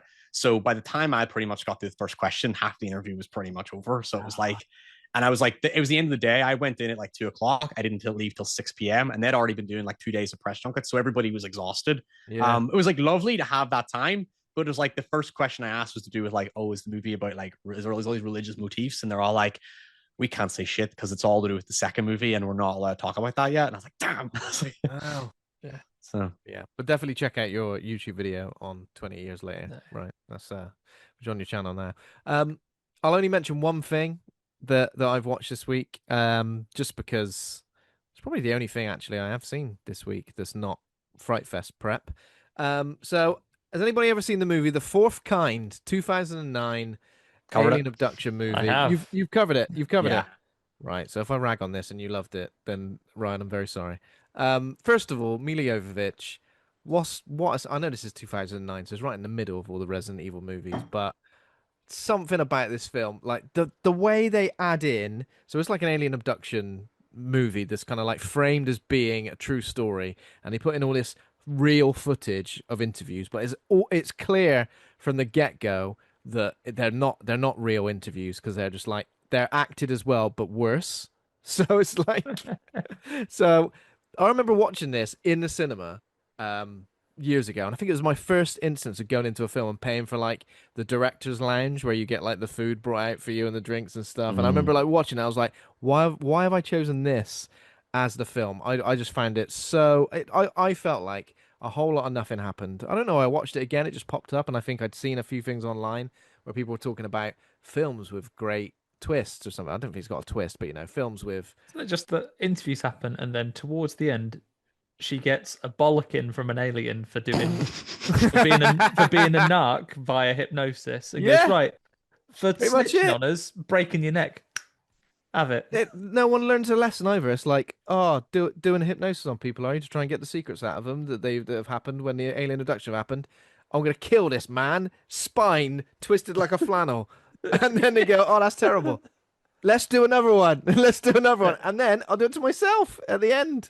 The lasting positive legacy of that film for me is my friend who has years later, I won't name him, who used to be quite spooked by horror. I think he's toughened up a little bit as the years have gone on. But he saw that film and it quite affected him. And then me and my friend Tom like took to sending him owl pictures. Oh Just yeah, like, the owl. To be fair, like the motif and everything about the owl Actually, with the alien is the face in it. only thing that I think is kind of cool, is kind of unique. Also, another thing because they commit so heavily to building this world, this like a real world. There's at the end. Oh, I hated it. I hated this so much. I was so angry. But at the end, they did like a crawl of like talking about different characters, minor characters who had like two scenes, and just telling you what they're doing now. This this this bloke's retired. This other bloke's still doing this. And I hated it because at the end, Mila Jovovich looks down the camera and says, "If you choose to believe this, that's your choice."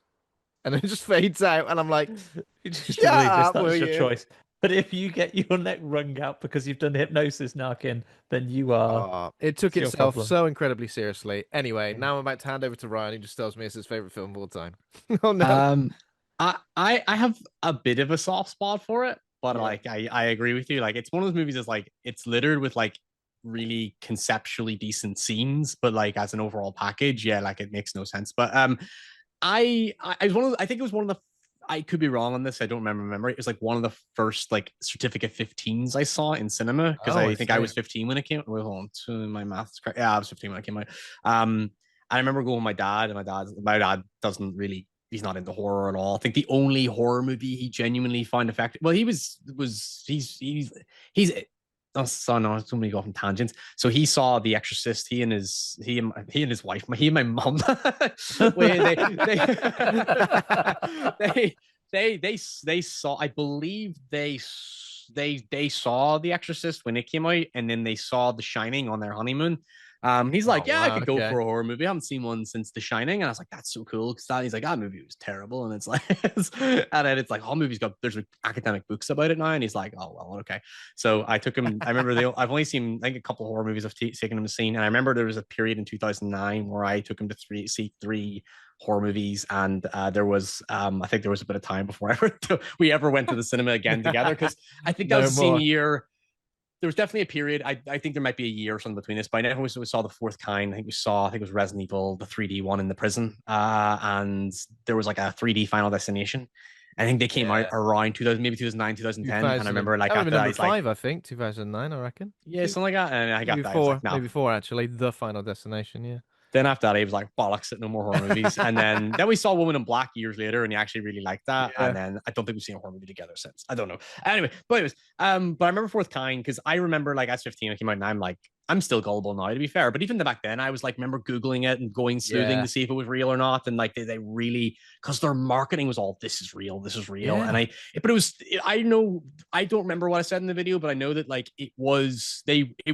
they made that claim so boldly that Alaska sued them. Oh, sued by the state of Alaska. Oh God. I think it was maybe it was a company in Alaska, but I know that they were sued. Oh, they were sued by the newspaper company or something like that. I think something like that. Because I think what happened was like they had made these claims because it is based on true events, but nothing that but it's like, if you take like it's almost like the equivalent of like, oh, this strange thing happened in Alaska, and then they bullshit everything else about it. And I think it was like so embellished to the point that this is just straight up like incorrect. This is false. Someone saw an owl once.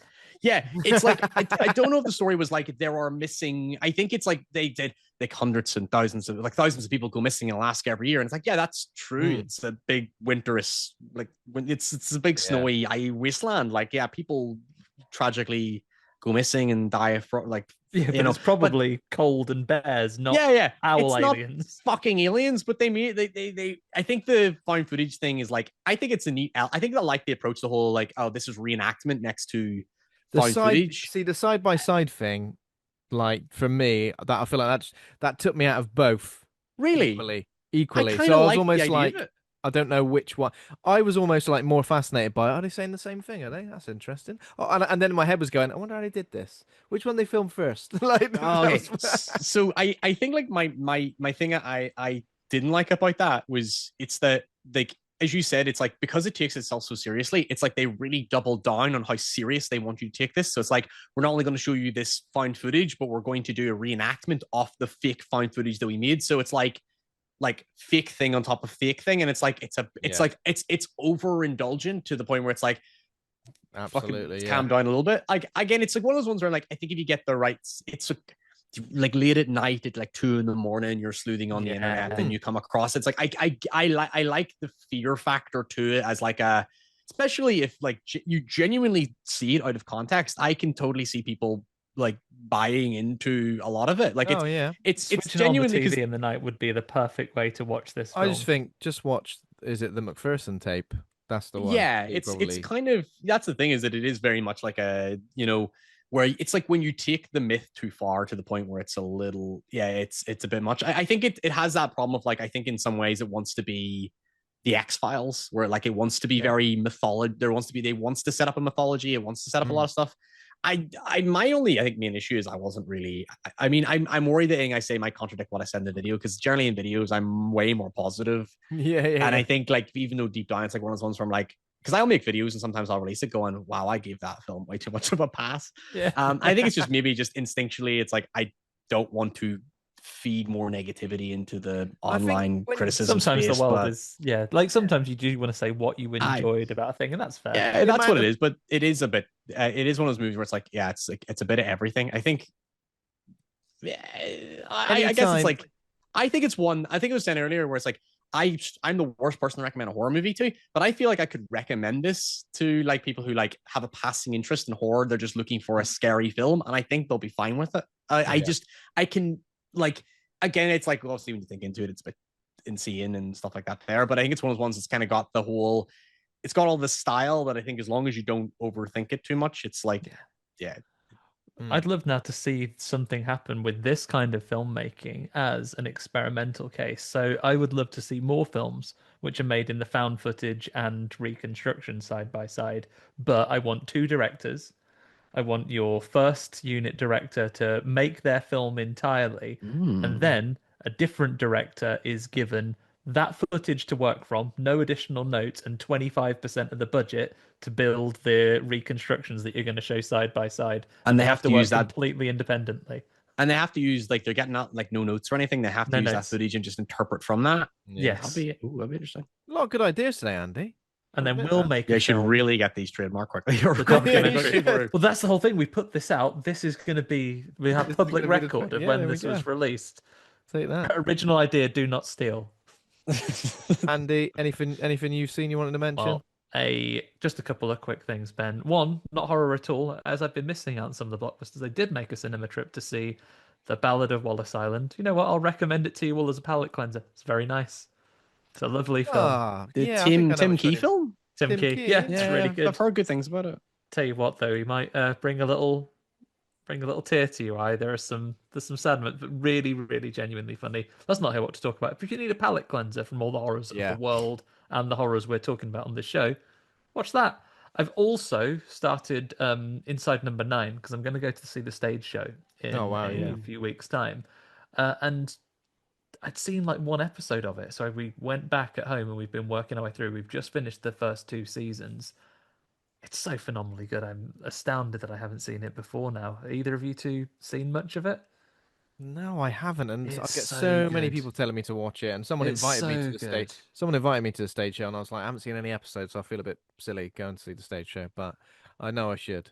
No, I've it's yeah. I've seen a couple episodes, but like it's again, it's like I think it's kind of got that sort of Black Mirror appeal, where I'm like, if the premise doesn't hook me, I'm not going to watch it. But like, Yeah. there's definitely episodes that I'm because I know everything's, yeah. Like again, I think I've watched mostly the first season and then a couple of spare episodes then and then, because I obviously like the creators of the work. Like Psychoville is very, very good. League of Gentlemen's excellent as well.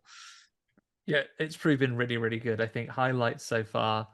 One we watched yesterday, which is called Cold Comfort, and stylistically, as well as the interesting stories, they do sometimes just visually really interesting appeal. And a bit like your Fourth Kind review, Ben, this one is entirely done. You have on the screen is permanently fixed 4 different monitors. It's the CCTV cameras around the office. So one guy's workstation, someone else's workstation, the office, and the office where the manager sits, and the corridor, and the camera panning is almost exclusively on that, with maybe sometimes one of them is brought up big in the central screen, and the story is all delivered from these four fixed viewpoints. So clever, so good, brilliant, They're really, super really like good. Hitchcocky inspired. Like there's an episode of, like Psychoville was one of their shows where it was like inspired by Rope, which is like how do we do this? Almost like a set where it's just like one shot the whole way through.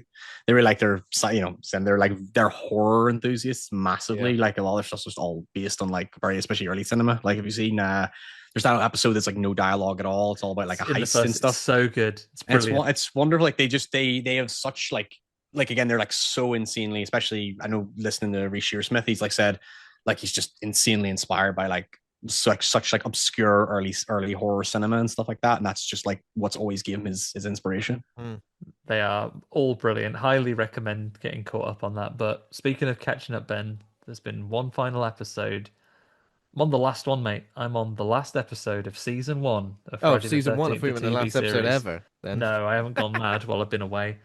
So, as people listening will know, Ryan, this is maybe new news for you. I've been working my way through classic 1987 series, Friday the 13th.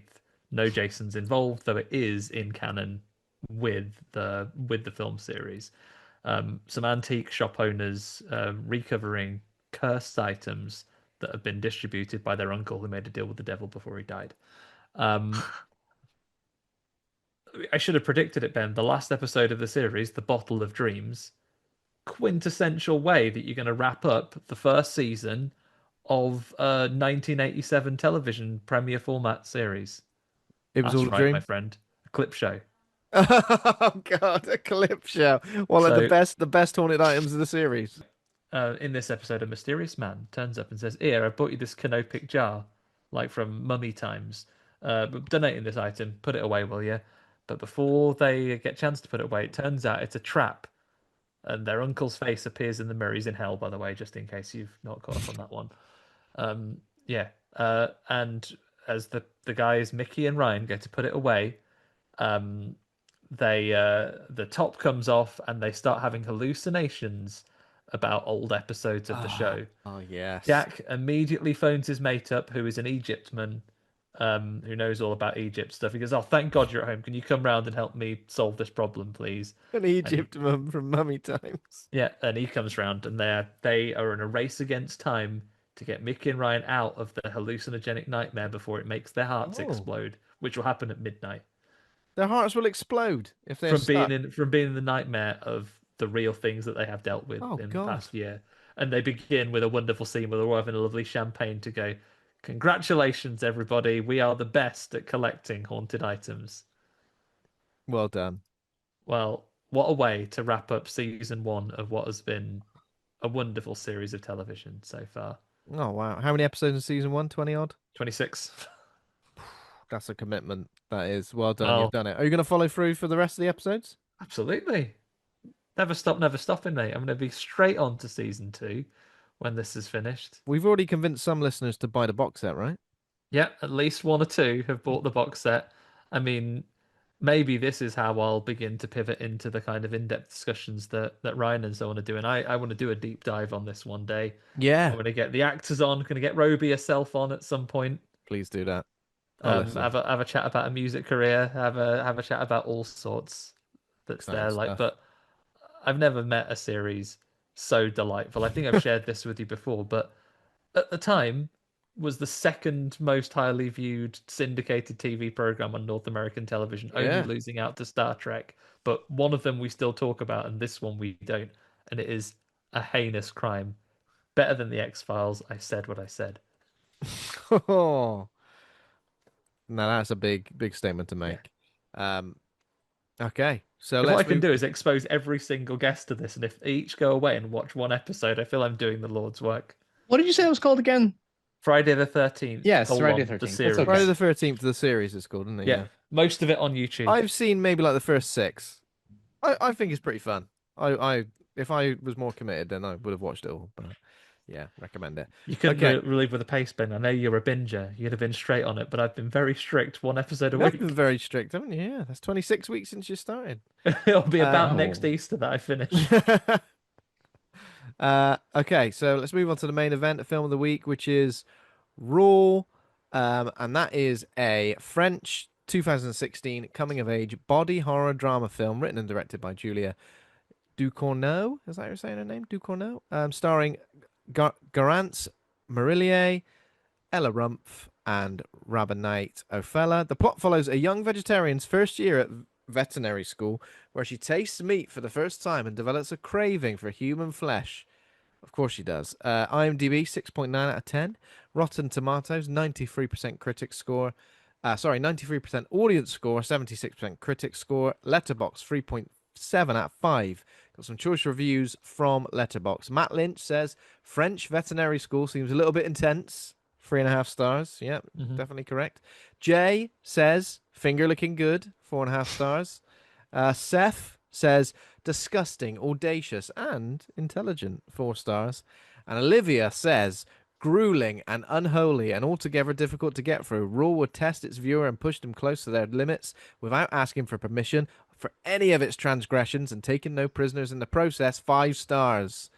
Olivia likes it. Yeah, so there we go. So a first time watch for you, Ryan. A first time watch for you as well, Andy. It is. Yeah. And have either of you seen Titan? Neither of you seen Titan? No. Right.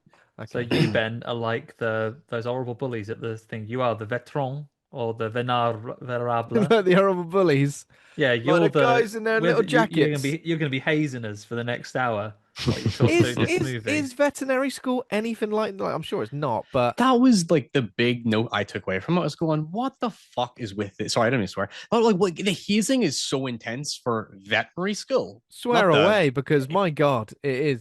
Yeah, what the fuck is what I was thinking. Like the amount of movies, especially like American movies that do hazings, but like this was like just very weirdly, like just weirdly diabolical.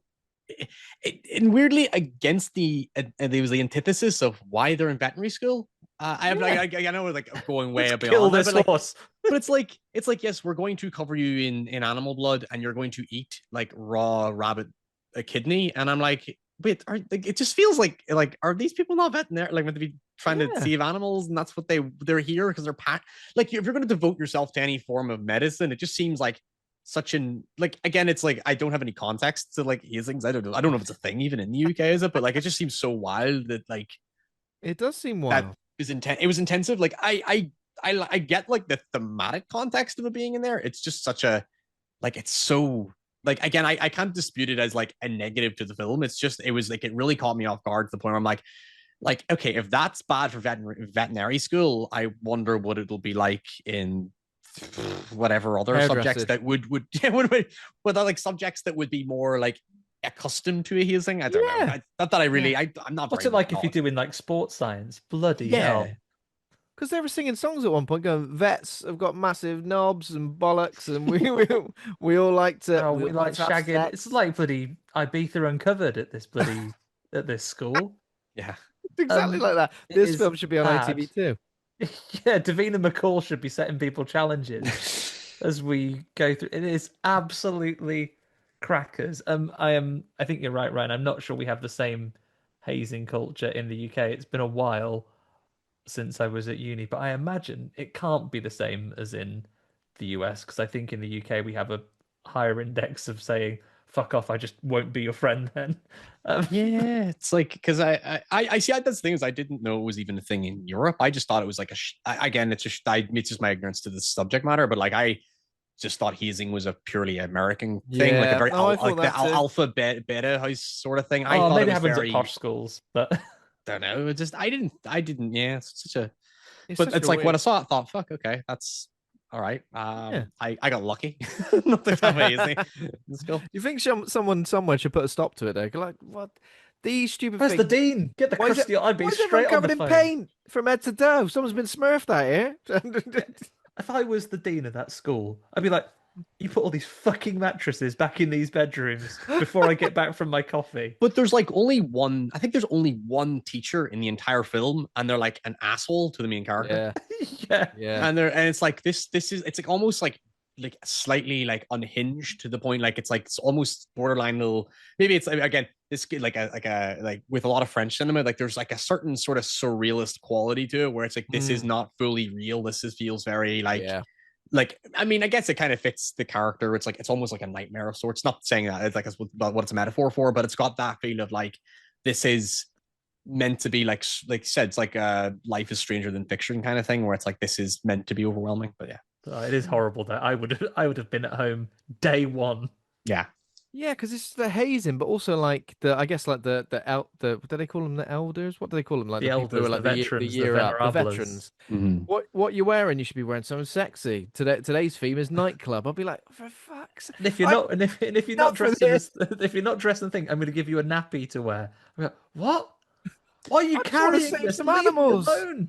I just want to save some animals. For fuck's sake, leave me alone. Yeah, it's very much like does anyone have a class to go to? It just seems Should be revising right now. You're in your second year. These You count. should be shoulder deep in a cow's ass like Yeah. someone else. Get your fucking coursework done. Let me have a rest. So yeah, in terms of the cast of Garance Marillier is Justine, Ella Rumpf is Alexia. That's the two central sister characters. Rabah Nait Oufella is Adrian. He's the roommate of Justine. That's right, isn't it? yeah. Yeah. Mum and dad are in it as well. Lauren Lucas and Joanna Priest. Yeah, it was quite a small cast actually, to be fair, apart from all of the background characters, There's horrible all of the chaps. hazers. Yeah, and it's set in it's her first semester at veterinary school. Do we know where in France it is? I don't think it ever It's actually. filmed in Belgium. It doesn't say where the. Oh, okay. Yeah, It it's doesn't say where it is. Yeah. Lifelong vegetarian Justine begins her semester at veterinary school. Obviously, we set up that she's a vegetarian because she has a lovely plate of mashed potato, which she finds a meatball in. I feel like you'd see it before. What she's done is gone to the Beano Cafe and they've given her like a big pile of mash with some sausages stuck in it. Just slopped on, and then she goes, "Oh, do you not want any protein?" And she goes, "Swivel. See you later. I'm not interested in the old protein." And then when she finds that meatball in there, her mom goes mad. She's fuming. Mm-hmm. I feel, yeah, as you would be, wouldn't you? Disgraceful, I would say. Although I would take anything I'm putting a mouthful of into my mouth. I know what's in there. That meatball. She was digging around in it to find it afterwards, which is a bit mad. Yeah. So what do we think the sort of the reason for her being a vegetarian in this particular film is? Is it just to make it that much more shocking that she's kind Just of like to clarify, overcoming these boundaries? how much into spoilers can we get right now? Are we meant to... We can get into spoilers right now. We'll warn. Let's warn people now. From the start of this episode, we'll be spoiling the whole duration of the film raw.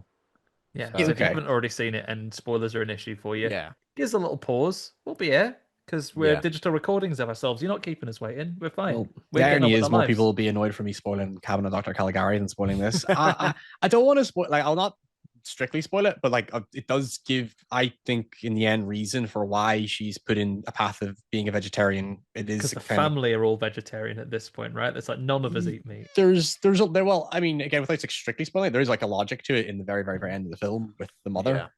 Yeah. Yeah. So it's almost like they've raised them to be vegetarians in a way to like subdue those cravings in a way. Yeah. Or... The whole thing, again, I'd say that I went into this movie obviously with the vaguest knowledge. I just knew it was like, oh, a vegetarian that discovers they're a cannibal, and I thought, oh, this is gonna be a movie about like the meat industrial complex, and it's gonna be about why. I thought it was gonna be like very like intensively about like, oh, by the end of this, I'm not gonna want to eat meat.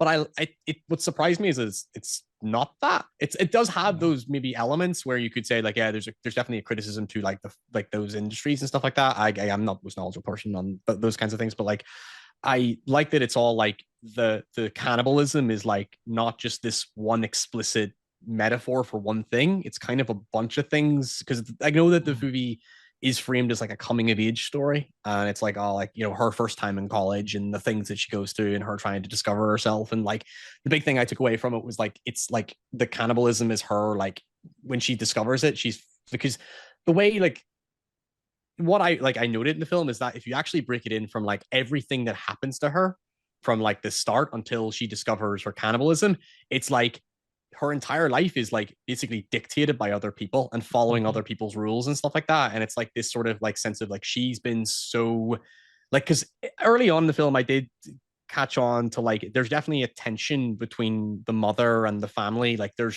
is something about like the mother's like kind of uptight, and I thought, oh yeah, it's like she's raised vegetarian. It's like just like she's comes from a very strict obedient household, and obviously there is a plot reason for that by the end of the film. But there's a sort of like overbearing parent. She's like following these like really these strict rules and values, but like she's never been able to like rebel against that. Whereas Alexia seems to have.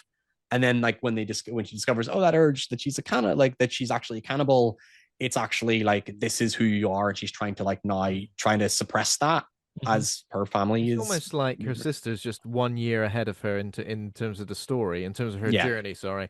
So there's a part obviously where her sister says, "I'm so glad you're here" as well. It's almost like, "I'm so glad you're here. You finally joined me in reality," essentially. Mm-hmm. Yeah. No matter how twisted that reality is. I guess like there's a lot of the comparisons would be to like sex and discovering your sexuality, and Yeah. obviously um because Justine's a virgin as well going into this, so it's almost like discovering those things, realizing your true nature, like these primal urges that you get are kind of like, I guess there's kind of like parallels there that work with sex and Yeah. having I a lovely because bit of human it's flesh. because it's not long into the movie when you discover the older sister's also a cannibal. I didn't glue under that until obviously the sort of the big scene happens where that happens. But Yeah. it kind of the thing that I loved about it is to kind of get to that reveal is like when the movie started, with the car crash where Yeah. like I thought, okay, there's our main protagonist, and then she causes the car crash, and I thought, oh, she's doing that to feed her cannibalism. Then we're going to go into a flashback to see how she got to that. And it turns out that's just the sister's process to finding Yeah, her food, so to speak, like her hunting process, if you will. And I thought that was like a really neat way to like tie that all back in definitely. without Yeah. it feeling like a, like it wasn't like a flashback. I thought it was the movie's kind of got like not the no pun intended, but there's like a leanness to the way it kind of it's Yeah. like a meaty film in that there's like a lot going on, but it's lean in that it doesn't over explain itself or like even indulge so heavily in certain like ideas. Like I said, it does go into like her and like her relationship with sex, and goes into her like relationship with like herself and her own identity, and like trying to figure out who she is, and being caught up in all these restrictive rules and these hazing rituals, and like following everybody else's thing to her trying to break away from it. And it's like, but the movie never like that's what I liked about it, is that it like leaves you to like work out how you attach to it. Because I know from a personal level, like the thing that really caught on to me was like I remember when I was in high school, like there's this thing about she says to Adrian earlier in the film is that she can't watch people. She doesn't like it when people watch her eat, and it's like I had that exact same thing when I was in high school. I never ate at all when I was in high school because I had this. I can't explain it. I never like it's. I go to therapy, but I never actually talked to my therapist about it. And it's like, and it was a thing that kind of caught on to me, and it was like it's like this sort of, because there is this feeling in the film where it's like because she's following other people's rules and stuff, she's a bit of a puppet to like do what the hazing ritual says. And it's like, why are you doing this? It's like, okay, well, you're following your mother's values. Why are you doing this? Now you're following even your sister like has these sets of like rules, but her sister doesn't even like even her sister kind of like when she films her drunk later on in the film, where it's like even the sister's kind of like got her own like prerogative Yeah. and stuff. And it was like, oh yeah, it's this sort of sensitive like when people are following everybody else's rules, they feel like a sense of like they feel it's a bit degrading, and it's a bit like humiliating, or a little bit there's like a lack of dignity to it. And there's sort of a thing I always have when I don't like people watching me eat, because there's something like the visual in my head. It's like I find it embarrassing how I eat. I don't know, and it clicked with me. I think that's sort of why I Yeah. was at a point when I was writing that, when I was watching the film, I was going, I have to do a video on this, because I feel like it started to hit with like strike a nerve with those like little details that I haven't really seen explored in the film. But maybe just because I haven't really watched many films that have dealt with like eating as our relationship with food as a horror concept. I've never really Yeah. explored it. Like there's nothing in here about gluttony or anything, but like it's interesting to see like this idea of like you are this sort of like you are what you eat thing is Yeah. there, whereas when it comes to the theme of identity.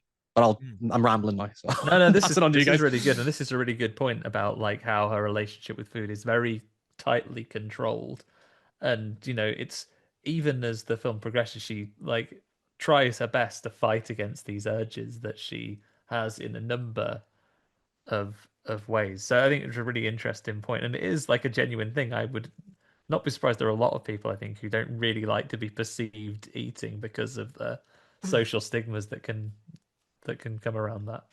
Yeah, but like it's that thing that kept like sticking with me, which is this whole like, oh yeah, she's trying to break free from this feeling of like she's kind of almost dehumanized by like spending her whole life following her mother's rules and everyone else's rules, and like that's sort of that breaking point when she discovers her cannibalism. Because I think there's a bit of a motif early on with the horse, I felt, where it's like when she kind of discovers before she discovers her cannibalism, she has images of like, I know her, there's the scene where her sister has her, you were saying, like her arm right up a horse's arse, and then but that horse kind of then comes back where it's like you see a scene where after that horse goes through like goes through a surgery, Mm. and it's like she's just watching the surgery with like curiosity, and then later on there's this image of like the horse running, and then it's like it's I got constraint restraints on it because we obviously don't the thing running off, but the idea in my head was like, oh yeah, this is somebody who wants to break free of her shackles. There's this idea of like, oh, the horse that's symbolizing running for freedom, but you're still constrained to that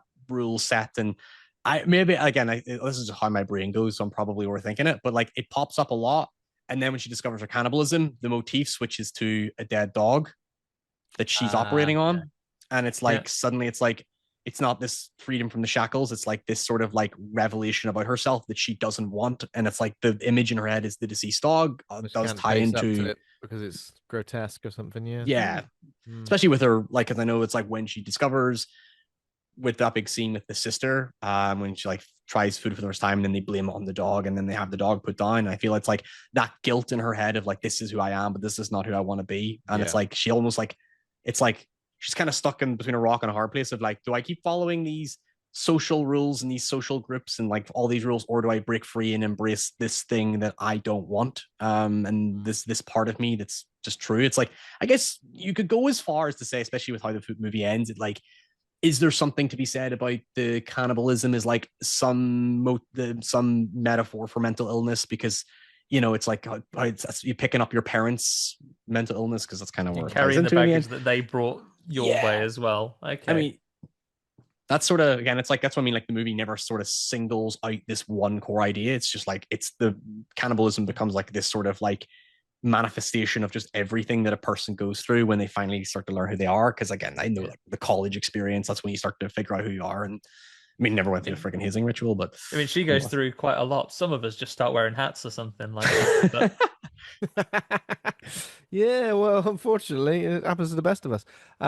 So yeah, it's obviously the same veterinary school that Alexia's attending. It's also where their parents met as well. So obviously there's that shared connection through that as well. Almost like again, yeah, almost like this is the journey that they're expected to take in life, the so to career be fair, her mum and trajectory. dad should have known what the bloody hazing was like and got her prepped for it. I did think that when they warn them, like, because there's a picture of a class covered in blood, isn't there? yeah, it's like Her 30 parents are years there. before it. Yeah. Yeah, so they obviously knew. They obviously Maybe, knew but this was maybe going to that's happen. like you're not supposed to do that And we're because thrown into a supposed to know. terrifying hazing ritual from the first beginning bit. So literally, she's just met her roommate, and then before you know it, what's a good Ibiza song? That ooh wee ooh wee ooh. They all come in.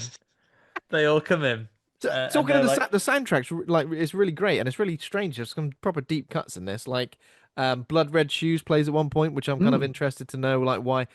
I guess that was popular in France. Who knows? Like But that was France, I know like culturally has a massive rave scene. Like that is a big thing to them. Because I know yeah. like the last time I really looked into French cinema and French society was like Le Haine, which is like probably the best French film ever made. I don't know if you want to go into that, but like I know like rave culture is massive there, and I thought that that's a lot of that stuff's just sort of cultural choices, and yeah, Mm. that's all I have on that. huge hip hop culture in France as well. I saw I don't just purely look at infographic maps, but I happened to come across a map of the most popular music genre in European countries. And, pop music is huge in the majority of countries. Northern Europe, it's very centric on heavy metal, and France almost alone was one of those where like rap and hip hop are the biggest, like some of the most popular music genres over there. And we get some there's a scene later on when she's dancing in the mirror before she goes out clubbing and she Oh begins to yeah. get more into the party scene. and I won't be able to pull the name of the artist. It is a French rap duo who are female rappers who make a point of rapping about men as explicitly as male rappers tend to rap about women. Wait, I've heard of this before. What was? Yeah, yeah. I think I've heard of I'll that dig artist into it before. if you do a bit more plot, Ben. Yeah.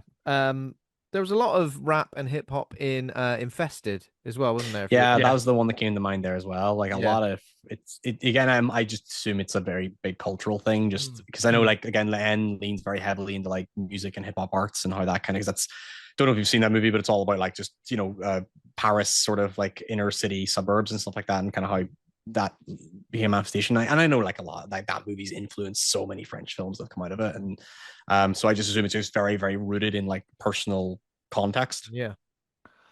Well, Um. you shared that tidbit. The band is called they're a gothic rock slash rap duo called Ortiz, Ooh. two twin sisters who rap about men in traditional way that male rappers rap about women. I like it. That's good. I like it. Oh yeah. Right. Yeah, Oh get it yeah. on the playlist, man. You know, get on the playlist. Okay, so yeah, the first night is when Justine meets Adrian, her roommate, and they get forced to partake in this week-long hazing. This is the thing. Not only is it a hazing ritual, it's a bloody week long. Um, Fresh as week, rough. this is obviously key because he arms himself with like a ski pole at this point, and it looks like he's going to fight back. But no, they all come in. And what's the first part of the hazing ritual? They have Get to them to like crawl in their pants through the car yeah park, right? and into a rave. I go, sorry, it's just a party, Get actually. yourself crawled down to this rave. Oh, well, I Send will. me a flyer, mate. Honestly, Yeah. chuck my bed out the It's that window. kind of like on the nose, like it's like yes, being heard like being herded like cattle, and like again that's where I mean that's where I Yeah. started to get that theme of like being degraded and like this dignity and like these sort of things that we take for granted when they happen to us, and it's like so she's kind of part of that, and then meets her. That's when she meets her sister, which took me all because like I knew that I forgot what they were talking about. Because I remember she was meant to meet her sister She before just she didn't went into rock the up, did college, she? but she didn't turn up or something. Hmm. Mm. Yeah, sister didn't turn up thinking, oh, well, I'll find her later, I guess. Yeah. Yeah. So the week-long hazing ritual, which welcomes new students, they go to a party as well, go to this rave. That's where Alexia shows Justine old class photos of students bathed in blood, including one with their parents. You'd be like, why have you not told me about this before? They're locked into like the secrecy of it all, aren't they? The parents. They've Yeah, lived but their again, that's like a lives. big thing to it, where like they're saying like when Justine's like, oh well, it's like I did. I mean, that no way they were into that kind of thing because of how Yeah. stern we know. Because again, what we know about them vaguely at the start is like the mother is clearly a wee bit overbearing, a little bit intensive, like very strict rules and stuff like that. And it's like, why is she like that? Yet she used to be like this. And again, it's like all building towards that revelation at the end, which I didn't see coming. But we'll Yeah. get to it. No, no, I don't think I saw it coming over. I wouldn't say. You say you did see it coming, right? I didn't. No. No, No, no, I no. I like didn't see it I coming. saw the dad with like a scar on his lip, but I just assumed that Sure, the was the actor had a scar actor's on his real. I lip, thought it yeah. was like doing Miles Teller has a scar on his chin, and I can't every movie I watch is action based. He goes, "Oh, when did he get that scar?" It's like that's just what he has. It's Yeah, just a yeah, thing. yeah. When did this happen He in the just has film? one of them. But Yeah. What happened to Columbo's eye? Bloody There's hell. yeah, No. there's a lot in this film though where like something horrific happens and nobody reacts to it like a normal person would. Like if someone walks in with their lip like in half, blood pissing out their face, a lot of people just go, "What's happened there then?" And no one reacts like in extreme ways to some of the violence that we see on screen. yeah. It really Um, primes you for that when you first meet the doctor when she gets her rash.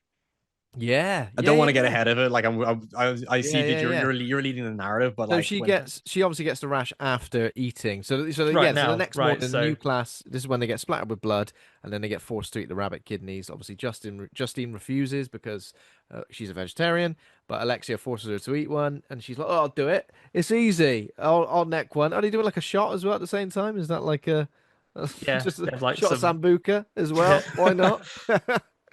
Lovely rabbit's kidney. But she pretty much does she like put it in her mouth? I think she does, doesn't she? Yeah, she does, yeah and then she staggers off, not feeling very well, and then almost immediately over the course of the next day gets like a horrible peely rash, bit like being Yeah. in Ibiza yet again. But you put the baby oil on instead of having your factor 50, like a sensible person. Were you all oiled up walking around Ibiza? Were you, Andy? Do you think I end up this pale by ever going in the sun ever, Ben? No, I I've don't been to think so. Ibiza, but I stayed inside until it was dark every single day. I'm out at 10, back home by 11:30.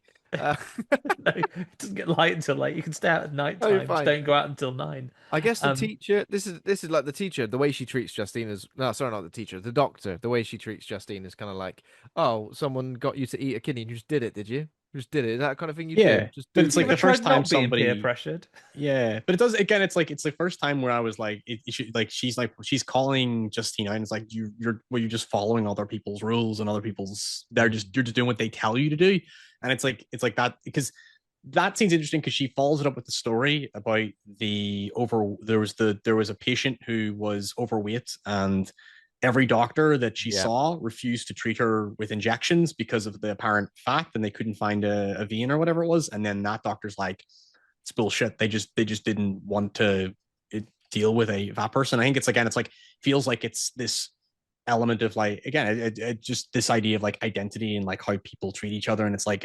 dehumanizing each other, degrading each other, and it's like these doctors using to help her. And Mm. so like this doctor just went in, she just lights a cigarette, and I'm just thinking, Oh okay, yeah. that's such an explicit character trait that I'm wondering, Yeah. like, is this just somebody who clearly has their shit together and refuses to follow anyone's rules and order? And it's like Yeah. she's completely the converse of the inverse of Justine, where it's like this is someone who just like knows her shit and knows what she likes Yeah. and knows what she wants, whereas Justine doesn't have that. Yeah, No. that doctor's like, smoky, smoky cigarettes, my favorite. My favorite Um, flavor. So the next day, that's when Justine begins having cravings for meat, which makes her feel ashamed. After a failed attempt to steal a burger from the cafeteria, she and Adrian she's take a gone late bunless night though, trip. thinking she's not Greasiest completely burger healthy. ever. Yeah, Yeah, ridiculous. And that's you when don't they want to go go to the gas bunless for that. You station. want a nice thick. You want a nice thick. You're gonna want a lettuce barrier between that and your bread, aren't you? That can't be the immediate like you fancy a bit of, oh, I've had a rabbit kidney. I'm going to go for a full burger now. Chicken nugget next, surely. No, I had I not directly. Someone that Karen told me about was a vegetarian, very strictly vegetarian in their house. They treat themselves to every year on holiday a Big Mac. On holiday because Yeah, away from prying eyes, yeah, they go to the garage and have a big one. have a big one. So what do they get? So what do they get from the garage, the gas station? Sorry. Well, she gets like a steak sandwich like from the burger van, but it transforms into a kebab halfway through the scene. Does it? Yeah. I'll tell you what, like if you're gonna eat meat for the first time, is kebab meat the right way to do it? I suppose you should get it It's when off. the fella comes out because they're slagging off the truck drivers, saying like these dickheads having a drink here. You'll still be bloody drunk, and the bloke comes, here, what you saying to me? And then she's just going ham on that big sandwich, and he goes, oh, all right, fair enough. See you later. Yeah, that's quite. Are we? Does Adrian not even know that she's vegetarian? Does he question that? Oh, I think he knows. I think she confides in him. Yeah. And then it's like that's why like he takes her out to the gas station to like it's like, oh, I want to eat meat, but I don't want to do it in front of other people. want I think anyone else I to think I see believe me. that's the context of it. That was Yeah. the scene where I think I was caught up. I kind of missed what the truck driver was saying, and I think I was like, oh, and then that scene kind of went a wee bit over my head a wee bit. I think it was just my attention span went somewhere else for a second, and then I got back to it. But like, yeah, that's the. I believe it's like, yeah, she's like wants to try it, but that's where I think that's where it establishes this whole like she doesn't like people watching her eat. Mhm. Yeah. And I think that's where I was like, oh yeah, I And so relate they're to getting a that. bit close, those two, and he does take her there. But even after she's got back after her sandwich that transforms into a kebab run, she's eating some raw chicken out the fridge. Adrian's Yeah. going to notice because surely that's his chicken if she's a vegetarian. Yeah, Have you had a Raw bite out of my chicken as raw well. Like, I chicken? can't think of the worst. Like a slippery old bit of raw, bit of raw chicken. Apparently, it was made of like it wasn't made of chicken. Obviously, it's made of like sugar wham bars. Oh, it was lovely, lovely reduced up wambar. I don't think it really was. Delightful. It said in the trivia that it's made of sugar. So I'm guessing Hmm. it's like The whole not wanting people to watch her eat. I guess it also is like not wanting people to watch her eat certain things as well. Because I guess that's Mhm. another thing to do with like issues that people have around food as well. Is like when people not only not wanting to be seen eat, but not wanting to be seen to eat certain things. Because Yeah. it is one of those things that is a societal norm to like comment on what someone's eating, even if it's not related to their weight in a way. It's definitely something I've always been aware of. If someone's like, "Oh, you eating that again?" oh, you're going to be packing it on, for example, or other things, or like, but Just then a, there's the opposite, you know, when sometimes if people are, oh, you're eating something that's healthy, like, oh, have a bloody burger for once in your life, you know what I mean? It's that yeah. kind of like constant It's that narrative. judgment of like, yeah, what you Yeah. consume. It's because that's why part of me wondered if it's like, because they do talk in the film about like whether or not she might have anorexia. I think there's a scene where It's there's like, oh, two you've scenes that lost mention weight. anorexia, but I don't remember the full context of them. I just know that they mention it in two different scenes, and I assumed it was like, oh yeah, is it going for like a dysmorphia sort of thing here, where it's like, because her relationship with food is so, because its thing is like, when it isn't until she gets to college does she start to have that craving or like of meat, and it's like, I want, but it doesn't tell you how long that's an ongoing craving before she gets to Yeah, you're college. So that right. made me wonder. I assume it was after she had the rabbit that's when it kicked in. I Yeah. assume that's the concept. Okay, I right. So think then Yeah, that's that, because the it was almost beginning. like the first instance of it, I guess. I guess she's moved away. Sorry, Andy, but I guess she's moved away from the confines of her parents, who are probably controlling like yeah, all of her uh, exposure to anything like that. And then as soon Mhm. as she's out of those confines, the immediate taste she gets for it, even though it's not like yeah, something, it's it's completely probably fucked not a up her taste relationship with thing. food because yeah, her Yeah, mom wants her to be her mom expressively wants her to be a vegetarian. It's very aggressive about that in the start, where the whole like, when she finds the meatball and the mom is like really, really angry about it, and it's like, oh, I assumed it was just like she's a hardcore anti-meat person, yeah, for more of a like whether it be like a religious thing or like a yeah. just a moral thing, and it's like no, it's a sort of a Mm, dare I say, like just from a broad sense, like a survival thing. It's like you Mm. don't want to become what I am. yeah. No, that's a good point, definitely. What were you gonna say, Andy, before I cut you off? Did you say anything? Yeah, and so the first mention of anorexia is talking about it as a response to trauma, because in one of the conversations they have about trauma associated with animals, when very early on in the film she's saying like, why are people doing these things with like blood and these kidneys and so on, and she Yeah. gives me an example of uh it's an extreme example. They talk about apes that are subjected to like sexual assault by sick humans, and Mm, they say, and then the response from one of the people is, well, like their trauma, they're asserting that their trauma is not the same because they don't become anorexic and then generate eating disorders and depression, but mm. our lead points out that actually, like, what's to say they don't? Like, are they not suffering the same Yeah. amount of trauma that we put them through? Are they any lesser? And Mm-hmm. that's one of the discussions they have early on in the film, and then I guess it is re-examined with how she physically responds to some of the trauma that she has here. Yeah, it was exactly the whole thing with the horse. It's like there is definitely this feeling of like the how we compare ourselves to other animals, and it's like because the movie, when she gets into her cannibalism, it's like there's sort of a feral animalistic thing to it. Because there's a note I made to myself. I've kind of mentioned this in a few films when you kind of like look at like when, especially in like man versus wild stories, when it's like you learn like what humans are on a primal level, and it's like we always, I think that this, I've just, I'm going to find the note here I made to myself, which is like, it's like humans always create social constructs to like distinguish ourselves from other animals. So we Mhm. create things like, it's like we are more intelligent species. We are more of this. We can do, we are like, we have more control over, um it's like we have like more autonomy as creatures. That makes us be that kind of makes us superior to other animals. There's that kind of like natural human arrogance of like we are better than this guy, whose arm I have, right. I have my arm right up this guy. That image of when she's doing the thing with the guy is still stuck in my head with She was the so whole trying to. casual about it. She was just like, "Oh, right." Yeah, that's like it was like I thought the car was pregnant. Now when she pulled out of a pile of shit, I was like, oh, okay, that's not that's gonna haunt Yeah. me for a bit. Yeah. Um, but there is this thing of like all the animals in it are kind of in some way like degraded, but they animals.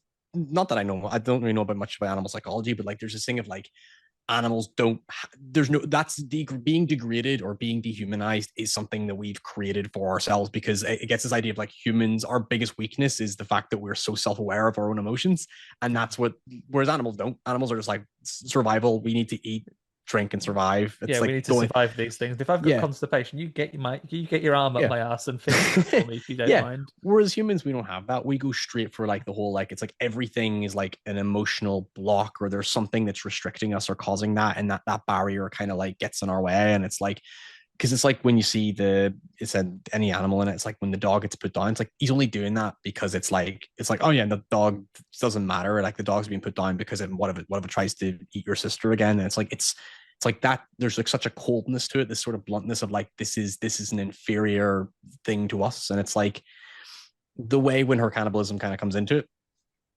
it being that she's, again, it's like this is not how a human is supposed to be. It's this sort of like taboo of like this is not what people are supposed to be. This is how we're supposed to be, and it's like, but everything else, again, it's like they're all constructs. They're all things that we make up for ourselves. And yeah, the way there's a book I've referenced this before is like called Sorry to get again too into the nitty gritty. I'm going to really put this to sleep. There's a book by a sociologist called Irving Goffman called "The Presentation of Self in Everyday Life," and basically, it's like the idea of it is that it's this sort of like science of how every social interaction is like done as a performance. So every person we meet, everyone we interact with differently.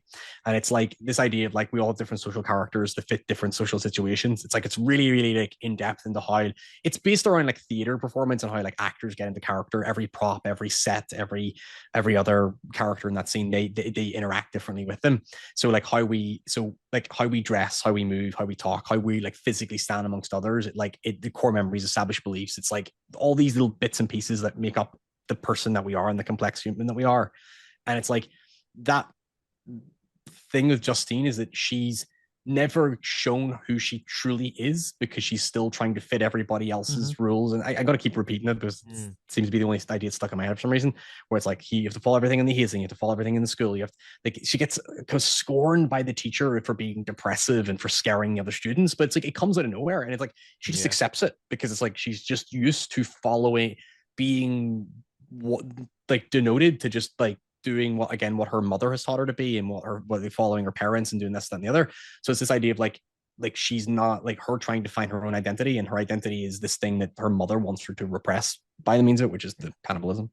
And this, anyway, as we get into that bit, and you're talking about her reprimand by the teacher, it's following the results of some homework that she's worked on, right?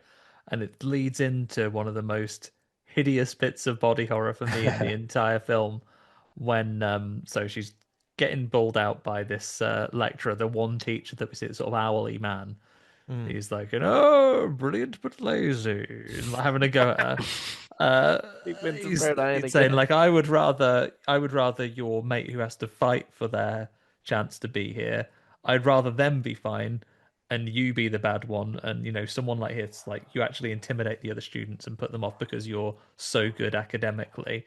And while she's getting told off by the teacher, and she ends up grassing, the aliens from Fourth Kind would not be happy. You can see how much of her hair she's got in her mouth. Oh, and it's like, don't do that, don't do that. And then she goes to the bathroom and is like literally pulling hair babies out of her throat. Horrible. So, is there something to be said about like just the consumption of something of self? I guess that's why. Yeah, it's like of her hair. Obviously, something is eating away at her, literally, kind of. Yeah, because she's ravenously hungry all the time, right? She's got Wendigo disease. Like, is really, it's called Prader-Willi, but she's got Prader-Willi. She's dead hungry all the time. Always feels like she's not full. Is eating all this hair, and then it comes up. It forms something. I've got the wrong word. I'll have to look it up. If you eat hair, they form up into hair babies in your stomach, and I want to call them begools, but that's the baddie from that Ethan Hawke film. Sinister. Yeah, it's not called begools. I'm gonna have a quick look at what happened. You're trying to look what an actual hairball's got. I'll tell you what, that definitely has a very extreme effect on me. Like whenever I clean out the plug hole of my wife's hair, it's literally when I'm like, get the babies out the plug. Yuck! It's the worst thing ever. Like, because I'm like, how's there so much? It just keeps on going. It's horrific. So it's not called begools then, Andy. You're not sure? I'm gonna look it up. Yeah, it's pretty naff. But yeah, he's a very owl-like teacher. And doesn't he say like, wrong already? You got this wrong already. You made a mistake on this one. Can I change it now? Could I just change that mistake? Nah, hands off. Sorry, unlucky. Yeah, the next scene. It's called a bezoa. Trichobezoa. What's it called? It's a bit like Bagul. Yeah, Trichobezoa. Bezoa. I've searched that and I've obviously spelled it wrong because Jeff Bezos has come up. Similar in a way. If you're playing along at home, Trichobezoar. The next scene is when So why is Alexia giving her a bikini wax? Is it because she's trying to say? She's been accosted by one of the veterans in the thing saying, It's sexy fun time dress Yeah, code sexy today. day. A So sexy day. Why aren't you wearing a crop top and a pair of Daisy Dukes? yeah, so as she's not, she had to wear a nappy in that class. But she's going, okay, I'll definitely go and put this on. Fuck off. She has to go and borrow some sexy clothes from her sister, and she goes, "Bloody hell, mate, you're going to need a Brazilian. Look at the state here." If somebody says, I'm going to have to give you a Brazilian, here are all my the tools of my trade, some wax and massive pair of scissors, you'd be like, excuse me, be careful, step back with those. I've never waxed my bikini line, and this was an incredibly Yeah. it's an incredibly triggering scene. Can you imagine how prevalent they are in this space? If we did ever court sponsors, Ben, this would be the perfect time for a Manscaped ad. Manscaped ad, Veet strips. But I'm not going to Something like say anything because we're not sponsored by them. So if you've got that solution, for all I care, get your sister to do Is it. is it a bit like the waxing scene in 40-Year-Old Virgin, which was real as well, wasn't it? So maybe it was real. Oh You never wow. know. Ooh. Yes. So what kind of happens? So the wax kind of gets stuck, and Justine And kicks her away. well, Justin's saying you're going to rip my fanny off. Stop it. Will you get away from me? Leave me alone. and she kicks her and it chops her finger off. And at As this a point, we don't know Alexa is a cannibal, but she does faint for seeing the blood from her finger being she chopped off. faints. I mean, how would you even do that? Cut your finger off? As a Yeah, it's like how fucking sharp are those scissors? how You have to do sharp with are those some scissors? force, especially being the middle finger. Yeah. Alexia faints. Justine. Wait, does she call someone first? She does, doesn't she? Does she go to call She someone? calls the police and she goes, 20 minutes? Police. Well, the ambulance. She calls Oh, 999. right. And she calls emergency Excuse me. services. Someone's cut their own finger off. Oh, fucking hell. My sister's got a finger off in an accident. I didn't kick her. First of all, finger. I'm thinking that's the thing with the least meat on it, right? I mean, I don't enjoy eating ribs because I find, It's it's too bony. mostly. Well, it's too what? Too bony, innit? It's way too bony. Yeah. I feel like a finger. Not saying I've ever thought I'll partake in some cannibalism, but finger might be the last part. I I'd go guess for. it's unlikely that a scissor accident could have sliced off like a little wedge of a bum, though, isn't it? So You're right. You're right. A little Just wedge gonna of have a to lose a bum. finger. I'll just pretend it's pork belly. Uh, so Alexia faints, but Justine picks up the finger, stops the dog getting to it first, which I liked. Get away. And then tastes some of the blood, and then starts eating the finger, and Alexia wakes up, sheds a single tear. Uh, as you would if found someone eating your finger. You'd be fuming, wouldn't you? Because a finger can go back on if you keep it on ice. It'll get not if you've nibbled it. You see, with it being the revelation though that that her sister is also a cannibal, it makes me wonder: is that tear like a she's one of us, or is it like Yeah. a tearful of I've lost my finger? It leaves that tear ambiguous now. I when reckon you a learn. bit. I reckon a bit Yeah. of both. It must be, mustn't it? A bit of both. Yeah. Or she's Um, just in pain. Which would also be. It's just like I have really hurt myself in this Yeah. situation. And the sister, horrific. like I don't know, there's a cut scene here as well where are we assuming that Justine is going to the hospital still with her pants full of wax? Yeah, that was Can't relax. Can't sit still. Will you sit still for God's sake? Pants full of wax. Sorry. Maybe if she just used that point while the adrenaline is flowing, just go, right, I'm really hyped up now. Actually, just give it a yank. So in the hospital, this is where Justine tells her parents that the dog ate the finger. Right? It's far Yeah. more believable, isn't it? yeah. Yeah. The next morning, this is when Alexia takes Justine to this deserted road, which is the callback to the opening scene, where Mhm. Alexia jumps in front of the car, causing two people to proper get smashed up in a tree. Like this isn't just like a small car accident. How fast are they going? There Like are the several one- car accidents The on this one road. thing they can crash into in that long strip of road, and they hit it. They hit it head on. Just- That is The when thing is that one tree that people crash into. So we've seen the opening scene, car crash. As they were driving to the petrol station, car crash. This is the third car crash that's happened. It looked like a Smith's toys on that bloody hard shoulder. Is it the same scene as with teddies? Alexia starts eating one of the passengers so that her sister will learn. Justine obviously is not happy about this. Stop eating his bloody brain. Get out of here. Leave him alone, for God's sake. What part of him does she start eating? His brain. Right in his head. Oh, Yeah, so I think that's what's exposed or something. yeah, That's what I mean. It's like it's a very violent crash. yeah. Yeah. Um, what happens after this? So this is when Justine's craving for human meat grows. This is when she starts lusting after Adrian. Hmm. That night, so this is when she arrives at the party and she gets absolutely hazed or s- covered in blue paint. I'll be fuming about Covered this. in paint. She gets covered in blue paint and she gets sent to play 7 minutes Yeah, in heaven with a boy covered in yellow paint, with the idea being they'll all come out all green. It's like, yeah. Kind of think there's something not that I condone it, but it's just it's creatively visually very creative. This idea of like don't come out Yeah, until you're green. It's like, oh, that's wild. yeah. Scene wise, like it is definitely a very creative one. But Yeah.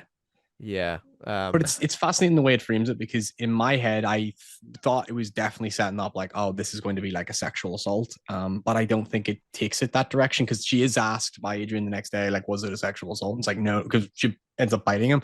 And she's like, Yeah. no, no, no. And it's like, I think that's the interesting thing is that the I guess the kind of the twisted I don't want to say irony because I want to be like delicate how I frame it. She's the aggressor in the scene. Yeah. yeah. I think They it go ends up to they kind go of they go flipping that together and they notion. both think this is gonna happen. The guy says like, oh, we'll take it. So I guess he's still I guess proceeding it's with still it. like the assumption that there's a sex Yeah. act is gonna be Oh performed yeah, by they're either of both them. pressured right into Like it. Yeah, literally, it's like horrible. you're blue, you're yellow, get in there and don't come out till you're green. Like it doesn't Mm. actually even have to be sexual. You could literally just rub all over each other, come out Yeah. green, great, see you later. Yeah. But Yeah. for Just some get us to reason, play two truths and a lie or something, you fucking oh, dogs. if Let I them walked cover into a me in room and paint. someone covered me in that much blue paint, um, Say, listen, mate, if you're not Neil Buchanan, get ready to get the shit kicked out of you. yeah, twat.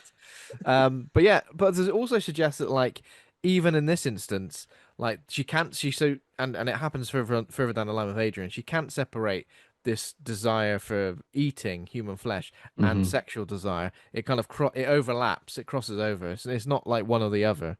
It's like one in the same, I guess.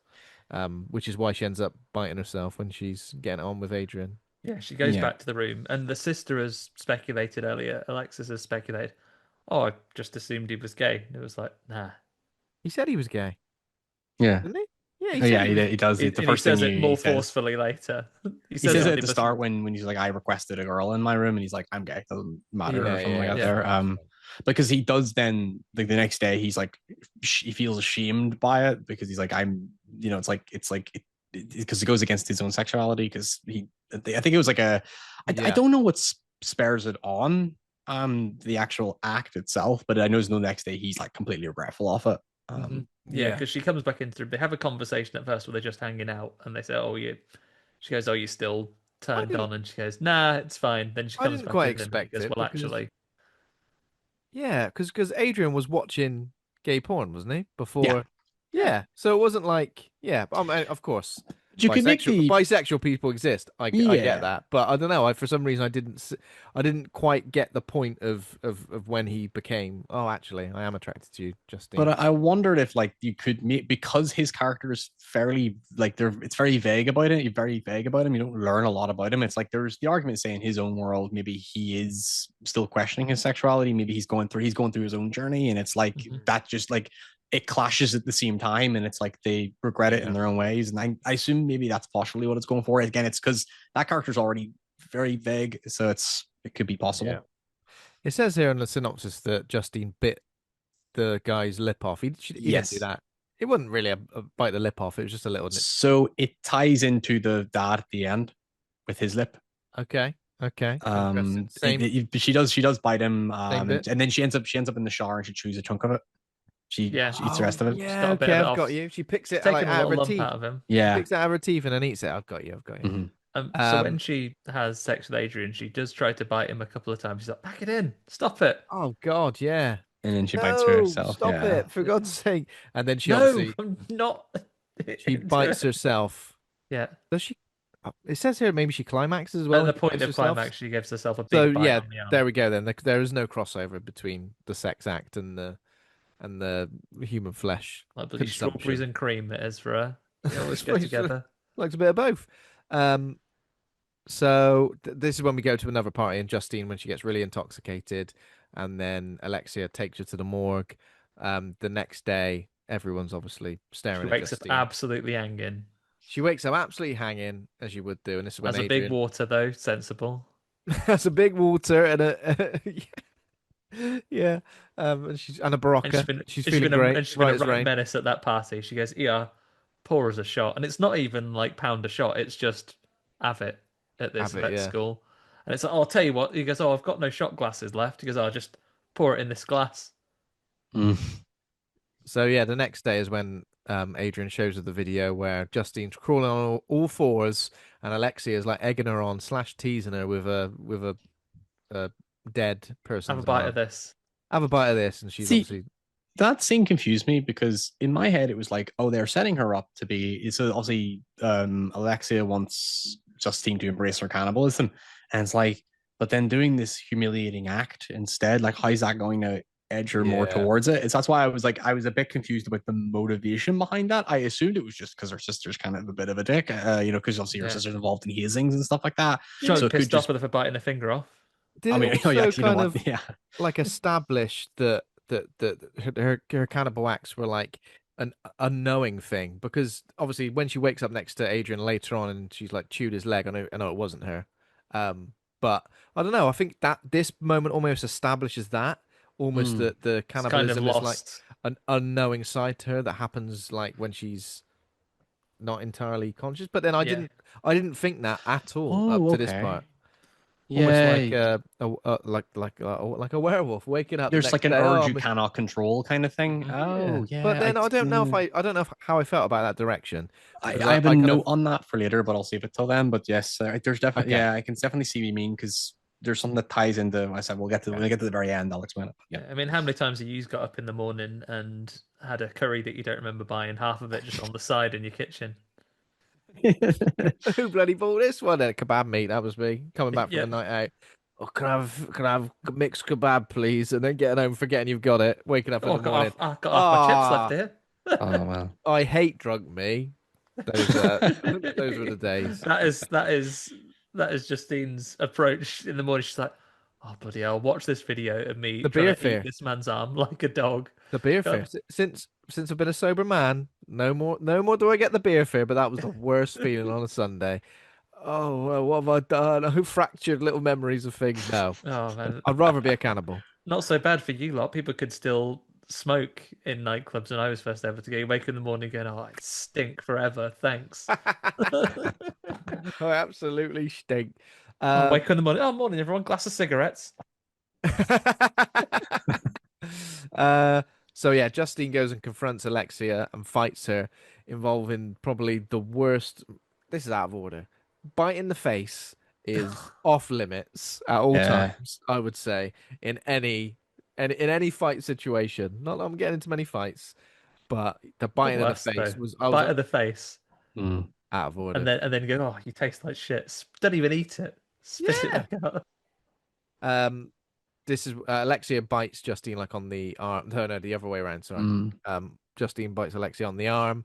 Um, it gets broken up, but then they seem to like side with each other once it gets broken up, don't they? Yeah, I guess they're the only There's only what's the pair that weird can bit where stick they were with like each other. wrapping scarves around their neck and almost like Yeah. restraining them like dogs. It was I I don't know. I assume maybe again it's always happens in like a film where like especially a film where I end up like trying to understand the meaning and metaphor of what it's going for. It's like I don't know whether it was me not understanding it, maybe overthinking it, but like there was definitely something in that kind of climax where I was like, I don't really understand the logic of how it's getting from A to B here. So like again, as I said, like the sister humiliating the other sister in the morgue yeah. was confusing. I didn't understand the logic behind it. I assume maybe humiliating her into accepting her cannibalism, but again, that's just me trying to find a justification for it. Yeah. And then with here, it's like the biting, and then they like the idea like the biting's just an impulsive reaction. Like the idea of like rabid animals fight and then they're best Mm. mates, kind of like dogs, I guess you could say, Mhm. in a way. And I assume that's what it's going for, but it is sort of a thing of like it it kind of transitions so quickly to then the big ultimate climax, and I was like, it Mm. just didn't really. It just sort of I don't know. It felt like something was missing there. I don't know. It just If there just was a didn't. Yeah, if there was a bit It more conflict between the sisters, like maybe they were, this is super simple, but maybe they were both interested in Adrian, both sexually and mm, wanted to eat him in a way, and there was jealousy or something like that. But I never really got that from Alexia. It never see. felt like that was It's coming a from her. classic siblings relationship, though, isn't it? Because Oh yeah. you love your siblings, especially when you're of a similar age. Don't necessarily like them all the time. You want to bite their face. Yeah, See, I'm looking at my notes here because what I wrote about those scenes, and literally it's just ellipsis, or Alex is just an asshole. yeah. So I Yeah, don't. sometimes it's as simple as that. It I really mean, yeah, that's because I know like the mother does make a big point about how like it's like you've got to be careful around Alexia. is. She's kind of she's no good and she's kind of meant to be the rebel in the family, and it's like oh yeah, I can kind of see that, but also yeah, Yeah, Yeah. yeah. I've got it. And with I- this scene where they're fighting and they're biting each other, like you can just imagine it's like the perfect matchup, isn't it? So like basically if you were that such a savage biter in either of them fighting anyone else normally, but when you're both willing to sink your teeth into each other, they're really kind of completely mirror matched until they're dragged off. But I tell you who really turns into the kids at the end of Lord of the Flies, all them bloody hazers. They're like, oh no, she's really drunk. Stop filming it. Oh, we would never. This is just a bit of innocent fun. And then when she's done that one of the bully woman who made her wear the seat was like, I'm not sitting next to you in class. I'm going to move over because you are. So like What's basically, wrong, Hazers? Too challenging for you? yeah. I So love the I moral love the of little this touch film. though in that scene when the girl moves away from her that Justine then sniffs herself. She thinks she Yeah. smells bad. No, That no, I was a like nice that as well. touch. Yeah. She was like you, Andy, after a night out, stinking a Lambert Cigarettes. Butler. Yeah. Oh, Jesus. Yes, bloody hell. Yeah, maybe that's is like the lesson we can all take away from this film. So what we're taking away from here, everyone, is sometimes you'll encounter what may feel to you like psychotic levels of hazing, and maybe that's going to be unpleasant for you as a normal person. The lesson to take away from this is escalate, escalate, escalate. You make sure that those hazers they don't know what they're dealing with when it Terrified, comes to those you. hazers. They'll be like, "Oh, what's that? Going to throw my bed out the window? Maybe carry it up. I'm going to set fire to the entire school. I'm going to eat a dead body. I'm going to do something absolutely I'm mad." gonna fucking eat your bed, mate. Yeah. Yeah. And then this is obviously where um Justine and Alexia kind of have a moment where they're like treating each other's wounds. That was a laugh, wasn't it? Yeah. They walk each other back to their dorms. The next morning, this is when Justine wakes up in bed with Adrian. Don't know about you. All's well that ends well. Adrian looks, he's in the land of Nod. He's having the best sleep of his life. There is no Like a way. baby, isn't he? I don't mean waking up crying all the time. I mean having lovely restful sleep. Have a lovely restful sleep. But no, he won't wake up. And this is when Justine removes the blankets and sees he's had a big old chunk of his leg taken out. Is there a great white shark in this school? Because, oh my God, he's got a big old If chunk only she taken had a out. great white shark to blame it on, Yeah, that's true. like the Um, dog. but I was thinking, and it did make sense because she did go, "Why didn't you fight back?" And I was thinking the same. But then we see that he's also got a stab wound in his back, and then come back to Chekhov's ski pole, right? Yeah, Chekhov's ski pole is back again. Oh, so Um, it's definitely a ski pole. That's all right. Because I was wondering if it was a walking stick or something. I was trying to note to myself what that was because yeah. it took me a second to work out. I was like, did he manage to sleep through that whole eating? And I was like, oh no, he got stabbed. I totally missed that until What was he? What was he dream? What was she dreaming about? That's what I wonder. I know it wasn't Justine actually. It was Alexia. It, I was eating a lovely big marshmallow all night, and then woke up, my pillow was gone. Should we dream about having a big corn on the cob, or yeah, in that, or like, can you imagine? It's like, I tell you what, his leg's gone, and those little Chinese pancakes I had have gone as well. They've had him like crispy duck, got the lovely, Oh yes. lovely hoisin sauce on him. Oh, beautiful. But no, it wasn't Justine who killed him. It was Alexia. She slumped on the floor, doing the fake PlayStation control acting, which they did a bit earlier Oh, earlier on, didn't it's one of they? my pet peeves in movies. Like, because they're just pressing every buttons. Bang! Like, that's not what those buttons do. No, it's that bit in the game where you press R1, R2, L1, and L2 all together really Oh hard. man, I hate I'm it. just doing quick time events constantly. Yeah, Um, she's pretty much doing it's that. it's not my biggest bugbear is when it's completely mixed media. Like an episode of Hollyoaks, they'll be playing Halo with PlayStation controllers, and there'll Oh be Tetris no. music coming out of it. I just Oh. go, Quickly, I'm Gandalf. No, stop. Oh man. Get it right. Wow. Justine. Maybe Ryan, they're trying to beat the copyright strike system by making sure all those companies collide together. That's Just true. every game in one. Justine is initially furious that Alexia killed Adrian, but then Mm. cleans Alexia up in herself in the shower. I don't know. At this stage, I thought, is she gonna like take the fall for her? But no, it doesn't look like that. Thought Because she's gonna stab her in the head with a ski pole. yeah, maybe she's gonna clean her up and then kill her. Oh, I So, love you.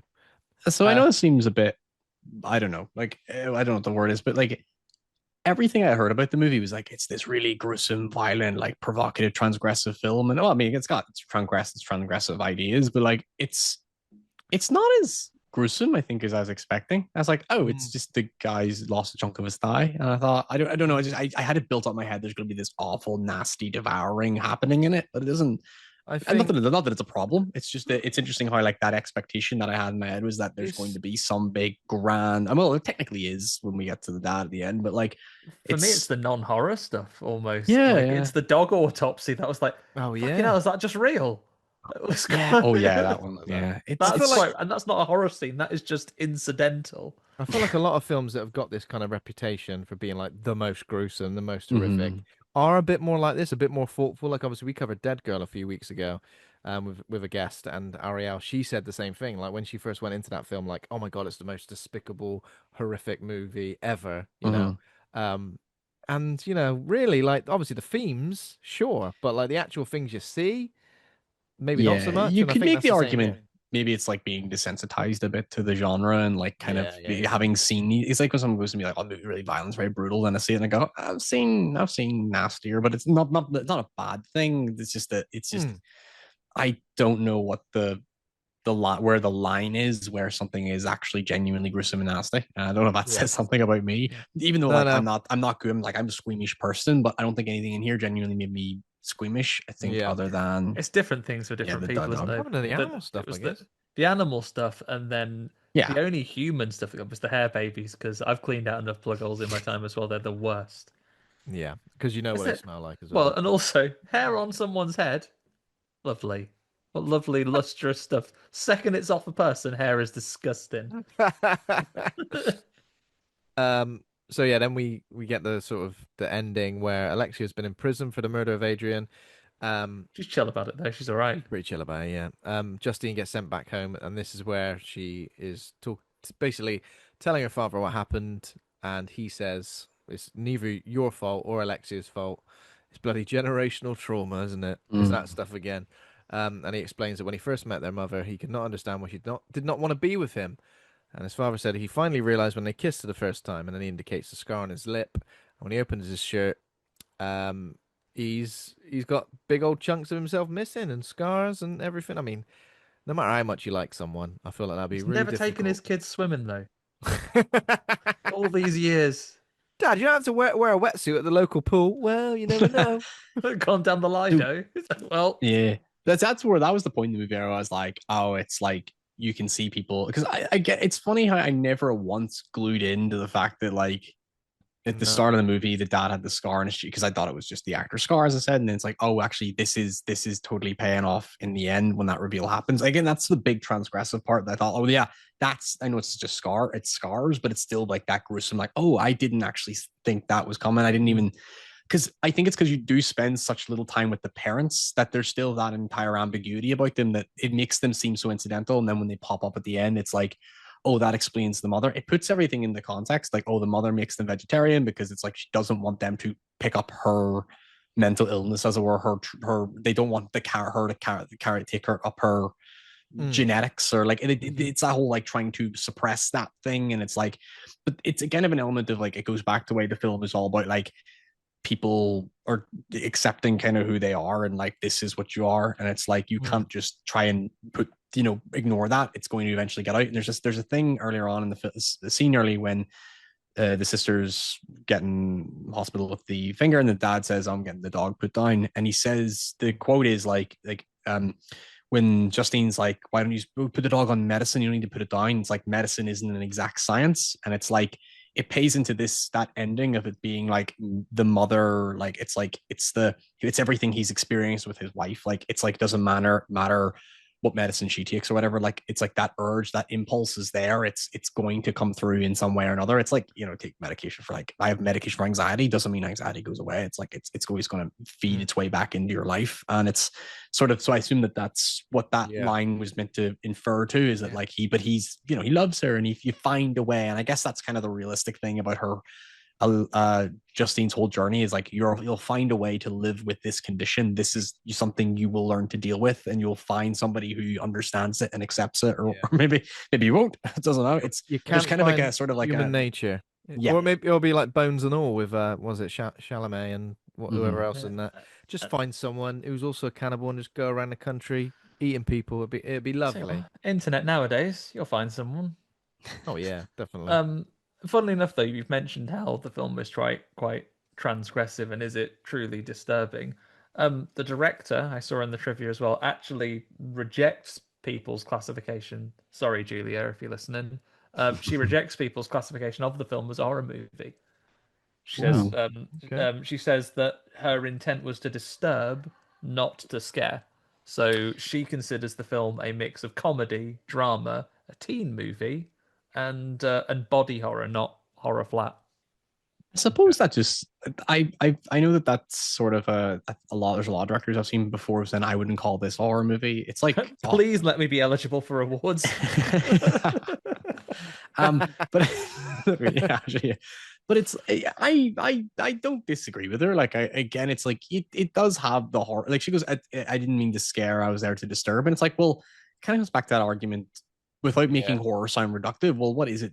What is the intent of a horror movie to do? Is to say it's only to scare someone just feels a bit reductive to what? Yeah. Because it's like I guess it's that sort of like people used to say like funny you're joking about it's when horror movies need to win it. We want to win awards, so we don't want to call ourselves a horror movie. And it's like because there's that stigma attached to horror, like it's if it can't be more than that. It's it gets into murky waters again. Like I do think it is a body horror because it has all the sensibilities. If she doesn't classify it as that, that's fine. I think you don't need to restrain a film to a genre. Like it can't just be a coming of age teen drama, which it kind of is. I don't see where the comedy is in it. I didn't. No, I find it fairly stern the whole way through. I thought it was very straight faced, but was that bit when they piss on the roof? That's the laughing. Oh yeah, there's that. I mean, horror films like by their very nature scaring. Yes, some of them obviously, probably a good proportion of them. What was the other word? Disturbed. Yeah, but I think like most horror films, are like confronting. They're confronting something, aren't they? And I just think this film does that in abundance. It's a nice way to define it. Like a horror is about confrontation. Oh, that's good. Yeah. I'll try not to steal that one. That's very good. You can steal it. You're part of the process, Ryan. You're very welcome to use exactly. You're part of the process. And much like Julia, you can call your film what you like. We've discussed it as a horror, but we also respect your opinion. Yeah, absolutely. But yeah, okay.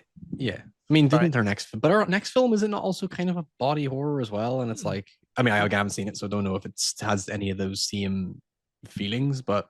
Yeah. It's odd that when there is actually scenes in this movie that are explicitly horror, like she does have a nightmare like where she's like under her bed sheets and she's being beaten down. And it's like it's like there are things in here that are straight up nightmare meant to be like they are horror. So it's like I don't. Is that like almost like when she's trying not to eat meat and she's going through like a withdrawal almost, right? Yeah. Apparently for that scene, someone's been on the trivia today. The director had the actor watch the withdrawal scene from Trainspotting to kind of pull inspiration from that as a result. Right. Interesting. There Danny we go Boyle's at then. it again. That is the end of Raw. Should we rate the film? Should we try and rate it? Let's. Yeah. So I know it's a difficult one to rate, but our rating system is A to F, pluses and minuses allowed. How would you rate Raw, Ryan? I know that's not really something you tend to do on your No, videos, is it? I I don't no I don't rate it because I think it like it reduces. I mean I have nothing wrong with rating systems. It's just like I don't know because I don't know how to rate something. I don't really. What is your score system again? Sorry. So classic school grades A to Yeah, A F. to F, pluses and Oh, minuses A to allowed. F. Yeah, yeah, A to F. Ah, okay, that makes because I'm going I don't I want to say A, but that It's all right. You can give it an A. but Yeah. see that's the thing is A sounds like that's a 9 out of 10 because A plus would then be a 10 out of 10, wouldn't it? So like, 'cause if I'm being Yeah. pedantic now, It's like that's weird what I though, get isn't it? into. Because Trying I've to definitely quantify it makes me go yeah, B it's plus. hard to quantify because I've definitely like rated things like in the C, which I would probably consider like a 6 out of 10. So it doesn't really quantify. Okay, But yeah, I'll do B plus then, just to be stubborn. Yes, I'll yeah. do that. Okay. Yes. I was gonna go for B plus as well. I could even move into A minus just because Oh, you can do minus. Fuck. you can do minus, but Oh, I'll do go you for want B to? You plus. gonna give that a It, nudge? I'll go for B plus just because I think yeah, everything we've discussed. And again, like it is difficult to kind of like talk about a film at great length because, as I said, rating a film after we talked about it for great length, like you would do with an episode where you're kind of like, I never want to watch that again.